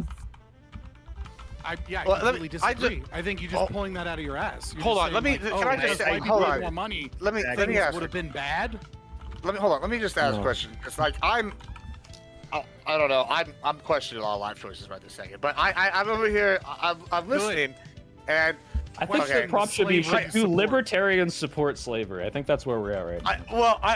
I guess because I'm over here. I don't know. No, that's not the point. I'm sorry. I didn't mean I guess. I'm over here like I'm just like my brain is cracking. Just over One, here knocking them down, buddy. well, yeah. So, first, Grid really blew my mind, and I didn't know that there was stats to back this up about the schooling and the integration not working out the way it intended. But yeah, integration is pretty rough. because like on the It's hold on. like- Just let me just explain my brain break here because I don't think it's mutually exclusive. So I'm sitting here. That one really shocked me when I looked it up because I'm like, no way, that's true. That's something that just in my head I would have took as fact because common sense would say no.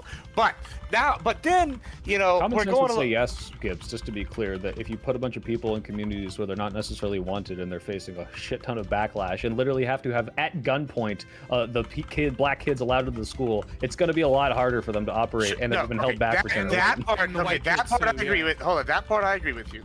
No, the gunpoint is at the white kids, to be clear, yes. To be clear, Because they were I racist. agree with you at that point. But my thing is, in the long-term integration mean, and it was the rough on and the the, white kids, and the, if the other schools getting the equal, separate but equal, and all the other stuff, like the funding and all that, I on the surface, I thought that would have been the results would not have been as bad as they were. However, now when we're talking about what Fabian you just said with the private schools being better than the public schools, like in principle, I want to agree. I think that it would work. However, when we're talking about 1950s America with 13% of the population, okay, let's just follow your line of logic. Now, I am sympathetic to your point of view with me going, life's not fair, sucks to suck. You're tough tits. You have to live the life you live, right?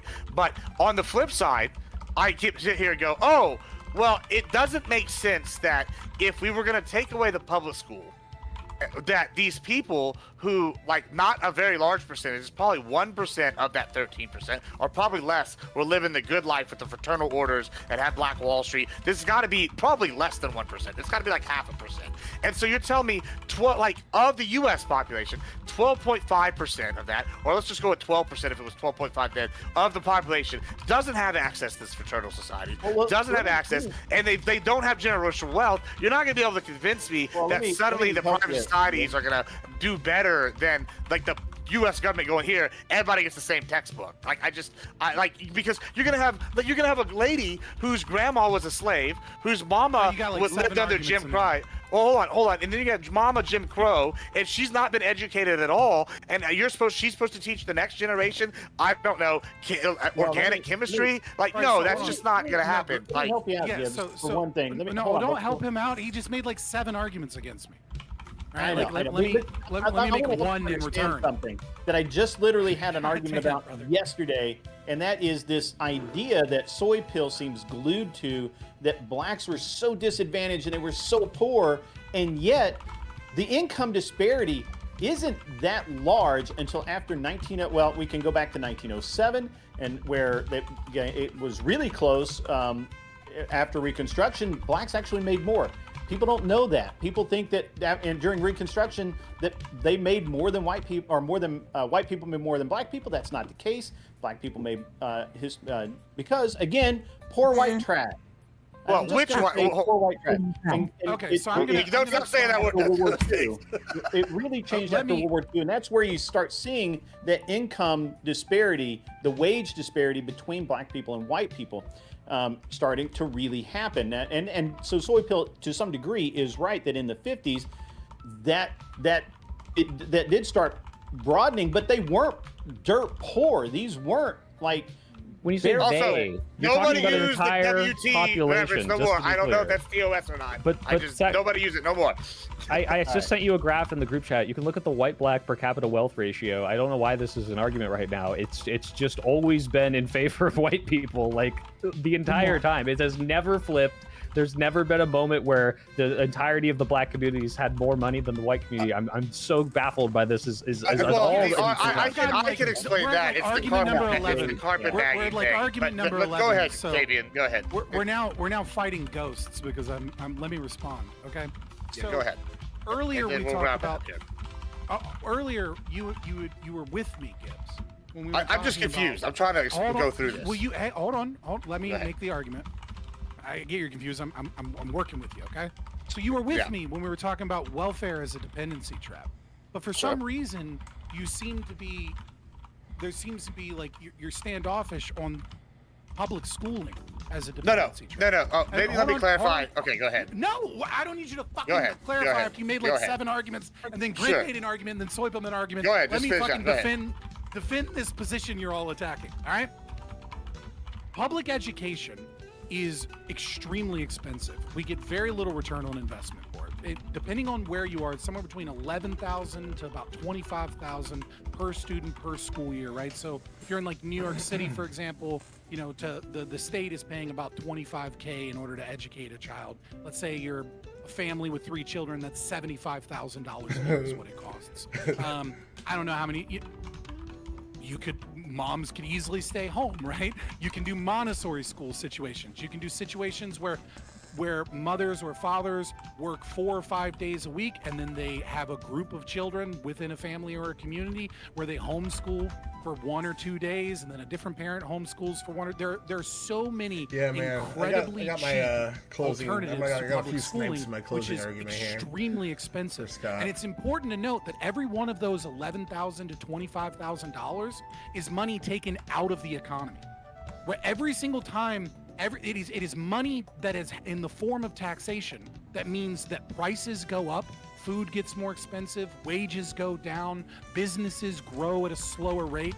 That there is a cost to educating children. And that cost is astronomically more than it would be if we had a private system where people could, yes, some people could pay for a nice private school. Some people would just homeschool alone, which is what people do now, even though they still have to subsidize public education because they don't get tax rebates for homeschooling. But nevertheless, the other portion of that, when we're talking about the dependency trap, what happens in schools? They train people to be workers. They train people to be obedient. They train people to be statists. Every fucking morning in every public school in America, they get up and they say the Pledge of Allegiance, and they make sure that they understand the hierarchy that they are under. They promote collectivist ideologies. They promote social emotional learning. They promote a form of ethics that is acceptable by the state. It is a form of indoctrination, and it is a form of learned helplessness that is imposed upon people so that those people then end up having to pay. And even the poor people are paying by having lower wages and higher inflation from the money that is stolen from you so that Where do we you can think have the money public education goes when systems. once it's in the public education? Do you think they eat it or burn it? Like, what do you mean it was removed from the economy? I'm so confused by that one. Well, I do want to say That's one thing. Like to that's just retarded. Like, No, I genuinely don't know what you mean. Like, and then when I it's hear put into money public removed from the schools. economy, I think it's being sent overseas and not like repatriated at any point. No, just because the money is like if I take all of your money and then I do some government program, obviously the money went into some government. Okay, program. sorry, it was the language But- you used. but I that apologize. money- I understand. The money is taxation still stuff. Got it, taken got it. from you. Got it. Right, that money, every dollar that you tax means at some level that you are decreasing wages in America. You are slowing business growth. No, I understand the language now. I forgot for a second for some reason that you were Right, and every libertarian. time the government spends money without actually taxing said money, then it's a tax on inflation, and that means higher prices. So some way, some form, whether you're poor or whether you're rich, you are paying for these programs out of even if you don't pay any taxes, you're paying in the sense that your ability to go and get a job in the labor market is less than what it would be because there's less jobs available, and the wages, because of the competition, supply and demand equation of labor, means that your wages are lower. What I am arguing is that Go ahead. when we had a problem with public education and segregation, the appropriate response would have been to stop indoctrinating children, stop stealing money, and allow the market and allow families to be able to educate their children. And we have seen over and over and over again that when black people are free to associate amongst people that they choose to associate with, that they do great things. And when the government gives out handouts, what they do is they teach learned helplessness and they indoctrinate people into a system of dependency that makes them collectivist socialists and makes their life worse. Just to be clear, do you think that if black people were forced to figure everything out privately on their own, like at the time, and like really, Spirit really, I'm fingers. the like, only sorry, to be clear, person- I had no idea. Those your aren't purple spirit mood, but go fingers. ahead. These are spirit you fingers. know, like listen. yeah. I'm like literally the only black person here, and everything that you have said is just complete bullshit. It's complete Do you bullshit. have an argument? Because I fucking lived it. I fucking lived it. Standpoint epistemology is a My contradictory argument bullshit is nonsense this. statement. Give me the argument. Okay, go ahead. A black My woman is argument speaking. Sit down and listen, Fabi. That you have said is complete 100% bullshit. Because then when you start talking about taxation, right? You want to start talking about taxation of services for schools, right? Then let's talk about services of firefighters. Let's talk about the services of what those taxation does. Now, I do Yes, not we should believe privatize at all- firefighters, yes. I do not believe Absolutely. at all that anything that you've said constitutes anything. Now, let's just Do you have even an talk argument? about there is no helplessness. There's none. There is no learned helplessness. As black person in this fucking world, there is no learned helplessness. Now, everything that we have is because we fucking do it. You know, yes, we survive within the white system. That is the only thing that we have done successfully These are just claims. Do you have an argument? I don't need an argument. I'm fucking Do you know here. what an argument Hello, is? I'm here. I'm here. I'm the only Do you know fucking what an black argument is? I'm just person. curious. Well, It's a thing I've noticed on the left. They don't even know what an argument is. Do you know what an argument is? What? Do you know what an argument is? I know what the fucking argument is. Don't fucking be condescending. Well, I'm being condescending because you're being stupid. So do you? No, can you give I'm me an not being argument? stupid. I'm telling you my lived experience. I don't need a fucking argument. Standpoint from epistemology is not an argument.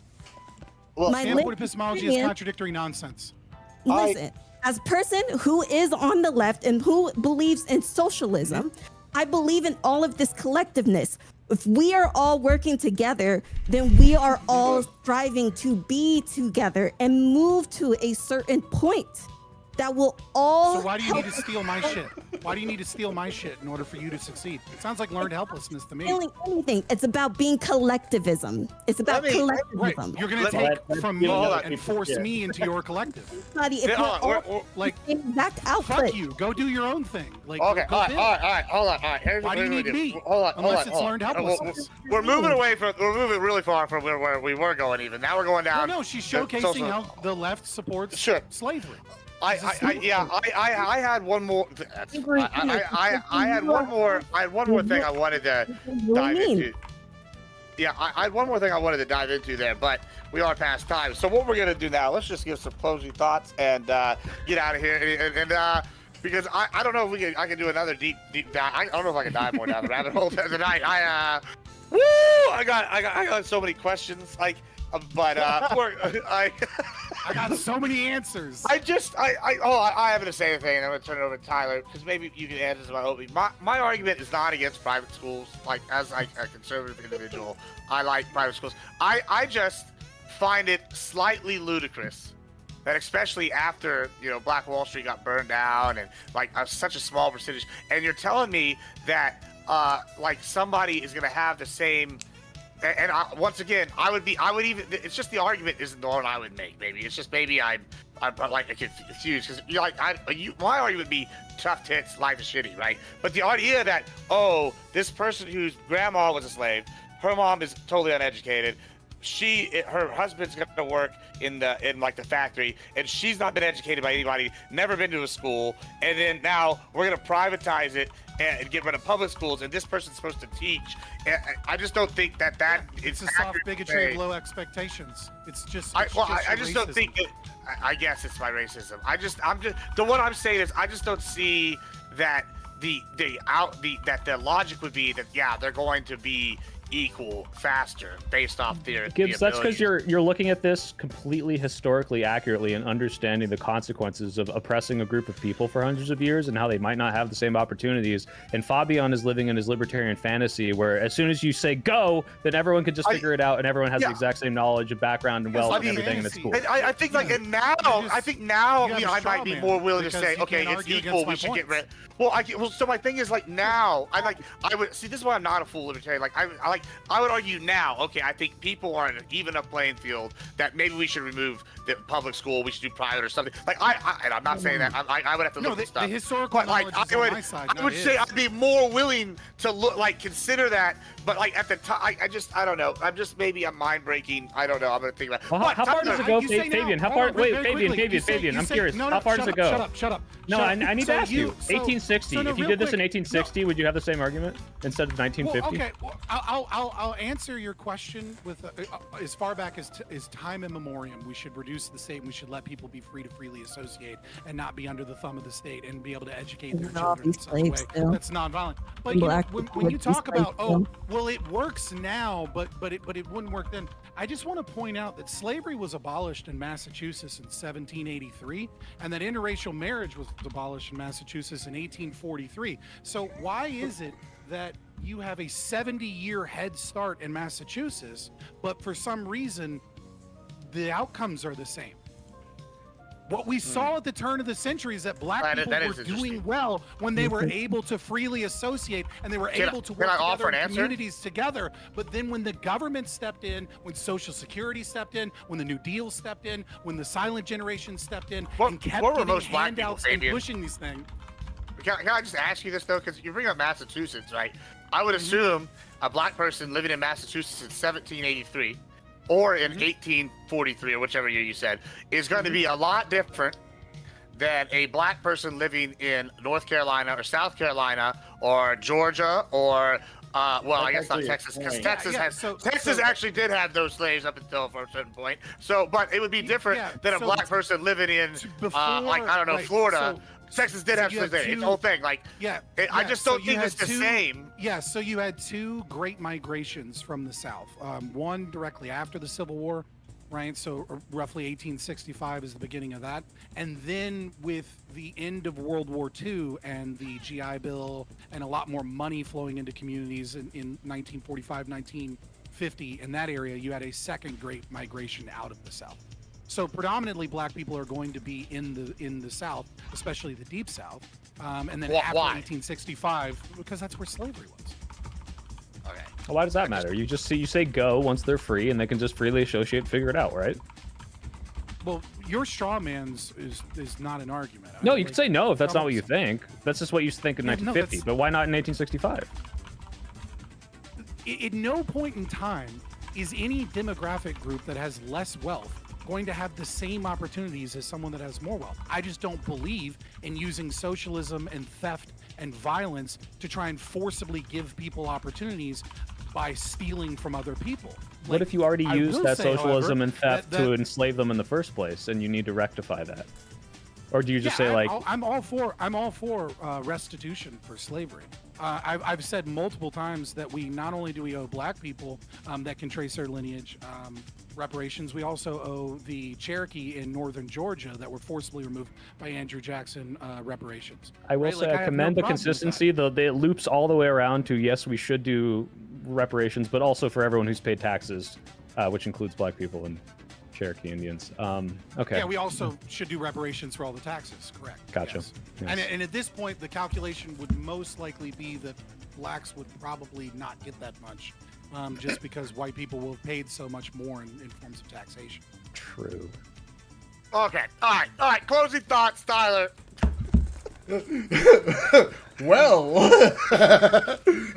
thank you for talking so much this debate, Tyler. I got along at outro. One more thing before Tyler goes. Yeah. I got a long outro because, again, it's been like 40 minutes. And again, I've enjoyed watching. Maybe I just didn't even need to be here for it. I could just watch Soy's channel or something. All right. Since we didn't talk about the topic, we got to it, like the modern day spin on the topic that Gibbs was trying to allude to with this. I'm going to kind of address that, put a cap on it with Soy, because we were kind of, and Grid and I were kind of going with that. So I get Soy's argument for change. I said this earlier. The government has the ability to change. Not only do I disagree with his prescription to change, but I like a lot of the policies he's advocating for. That being said, until those things actually change, what these states and judges are doing is not right in the current system. You don't get to ignore the Supreme Court and continue to make illegal injunctions on the entire country if you're a district judge. You don't get to do sanctuary cities that ignore and sometimes work against federal law. It just isn't how it works. I'm sorry, and I do agree with your prescriptions to some degree. We can have, the reason we have the system in place we do is because it vets people, and it works very well. I'm somebody that just went through it with a family member, so I can tell you it's not that hard, and most of it is vetting. 90% of it is vetting to make sure you're not lying and to make sure everything you say checks out. Outside of European societies, I don't know if you guys have traveled much, but I've been around the world a couple of times. Outside of European societies, the world works very differently. You do need to be assimilated, and we don't want to overload our system. We saw this during the Biden administration when they weren't deporting people that had the proper orders, letting people in on the border that probably shouldn't have come in, and letting asylum abuse go on. We saw New York City, Chicago, and several other cities completely overloaded. The infrastructure they had in place, both through legislation and through government funding, was completely overloaded. We saw New York City sewers being overly stressed as well. We don't have the capacity to take in certain amounts. That's why we allow it to be 1.25 a year. We let Congress delegate that. When you start endorsing illegal immigration through this incentive system, you bypass Congress and thus bypass the will of the voter. And until that's changed, I can't agree with you, even though in spirit I do. Now to the libertarian. Arguing with Scott is always fun. I've gone on a show to try to better understand his arguments. To the best of my ability, I think he would tell you I gave a good faith listen and gave some good questions back to get deeper and deeper into it. But at the end of the day, I still think that his system would result basically in just Mad Max, and luckily only 1% of the population votes for it. So for a group that only gets 1% of the vote, he did 50% of the good points because he got 50% of the damn talking time out of 7 people. Though Scott here admitted that his system would let rich people buy a bunch of land and kill anybody that came over the border if they wanted to, if it was their land, and he would also allow for ethno-states, and then on top of that, there's no person in place to actually police if you contractually sell your child away to slavery. I would say job's done here in saying libertarianism isn't that great of a system for the people. But at the end of the day, that's kind of what this devolved in. I wouldn't say devolved. Altered into, which is always fun. I enjoy them. It's just not what I prepped for, so I was kind of quiet. Well, thank you so much for that. I'm going to let Grid go next. Grid, go ahead. Thank you so much. I appreciate that. First of all, I learned some new arguments tonight. I'm fascinated by Fabian's Civil Rights Act induced slavery argument. I find it impressive, and we're gonna have to talk more about that, because I mean, yeah, I get it. I do. I also prepped for a much different argument. I think we started off down the right path, and we got, I don't know how we got train wrecked, but it was an awesome train wreck. Soy Pill did a great job tonight, to be honest with you. It's just, there's no logic behind his position. He just let everybody in, or let everybody that's here now, let them become the path to citizenship. Let's not deport them, cost more money. And all of the excuses, not reasons, excuses on why we shouldn't do something that the law says we should do. I don't know. I can't agree with that. I don't believe in it, because we don't have a nation if we act in this way. I understand the position that he has. I just can't get there from here. As far as the rest of the argument, whether we kind of devolved to, we didn't really evolve to it, we devolved to it. Again, found Scott's position and argument absolutely fascinating. I can't wait to talk to him more about it. And I don't think Soy Pill's position in this was tenable. I think that he really rather thinks of anyone but white people in this country as oppressed, marginalized and victimized, rather than just simply say, yeah, we're all people, we all have it bad, and yeah, some have it worse than others, but that happens in any group, in any society. Fuck it, let's just keep going. I don't understand his position. I tried. Maybe it's just, maybe he just didn't explain it well enough, or maybe his position sucks. I don't know. I don't really care at this point. I've got a headache and I want to quit. You guys have been awesome tonight. Gibbs, thanks for the opportunity, and I'm done. All right, thank you so much. Thanks for being here. Malakat. Yeah, so sorry I wasn't here. I have a broken foot and things are fucking hard. Just want to say that socialism works. I think all of you misunderstand the plight of Black people as white people. That is your blind spot. And y'all pretty much need to work at it and work better at it. So that's pretty much it. I'll leave it at that. And yeah, fucking white people. All right, amen. Well, Preach, yes, queen. Fabian's half black. I don't, or quarter black or something. Well, let's go. Let's go to Fabian. Let's go to Fabian. Yeah. Fabian. You say you want to go to me? Yeah. So, I started this stream with a definition of what slavery is. I'll repeat that. The definition that I chose to use from a libertarian perspective is any system that forcibly takes the product of one's labor or property or compels a person to act against his will as a form of aggression that negates bodily autonomy and reduces the individual to a state of servitude. And over again, what we saw tonight was, what it eventually turned into just the, as I said, quoting George Bush, the soft bigotry of low expectations, which is, that Black people need to steal from the white people and get that wealth back so that they can be able to have the same opportunities, when history doesn't show this. In fact, what history actually shows is that when Black people are free to freely associate, they make programs like the United Order of the True Reformers. William Washington Brown was able to take freed slaves and turn them into business owners and own hotels and have health care that they communally did through fraternal order societies. And I agree a little bit with what Malakat said.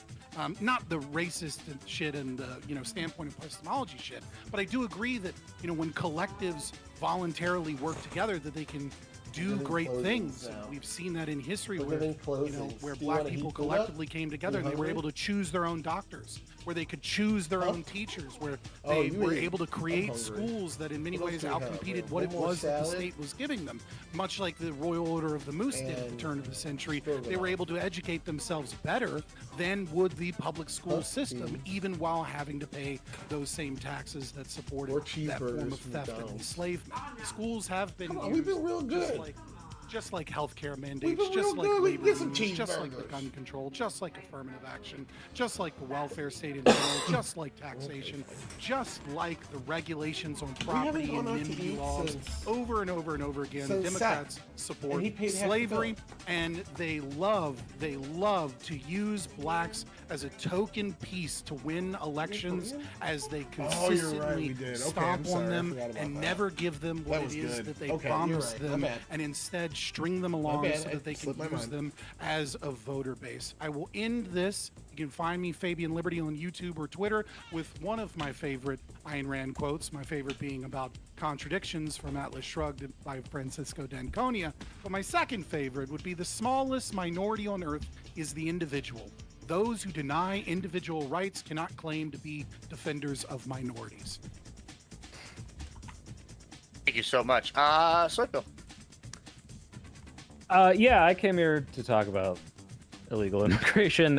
Sorry I didn't get through to you, Grid, although I do appreciate your good faith in listening. Basically, my argument is it just does not make economic sense to do mass deportations. A lot of people are here. I think they're not hurting anyone. They're nice dads and moms. They're just hanging out, working, and unfortunately getting abused and paid under the table a lot. And I think those people should be reintegrated as easily as possible. I think it's totally capable within our system, with not as much much expense.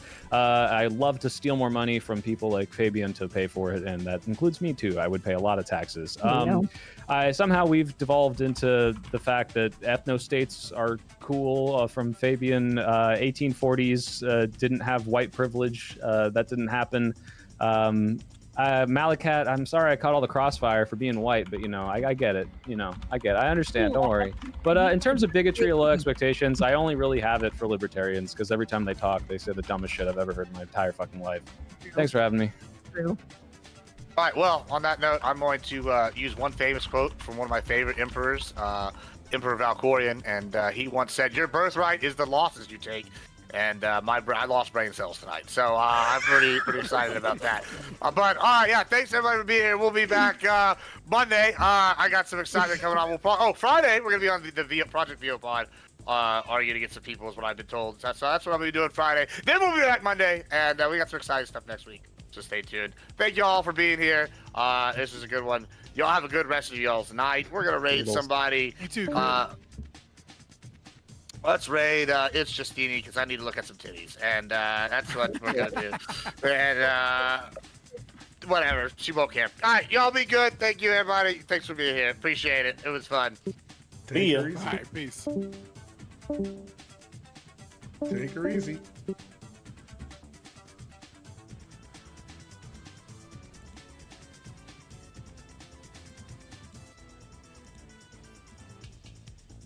Fuck. The things I do. All right, I think I'm going to eat now. Do, do, do, do, do, do.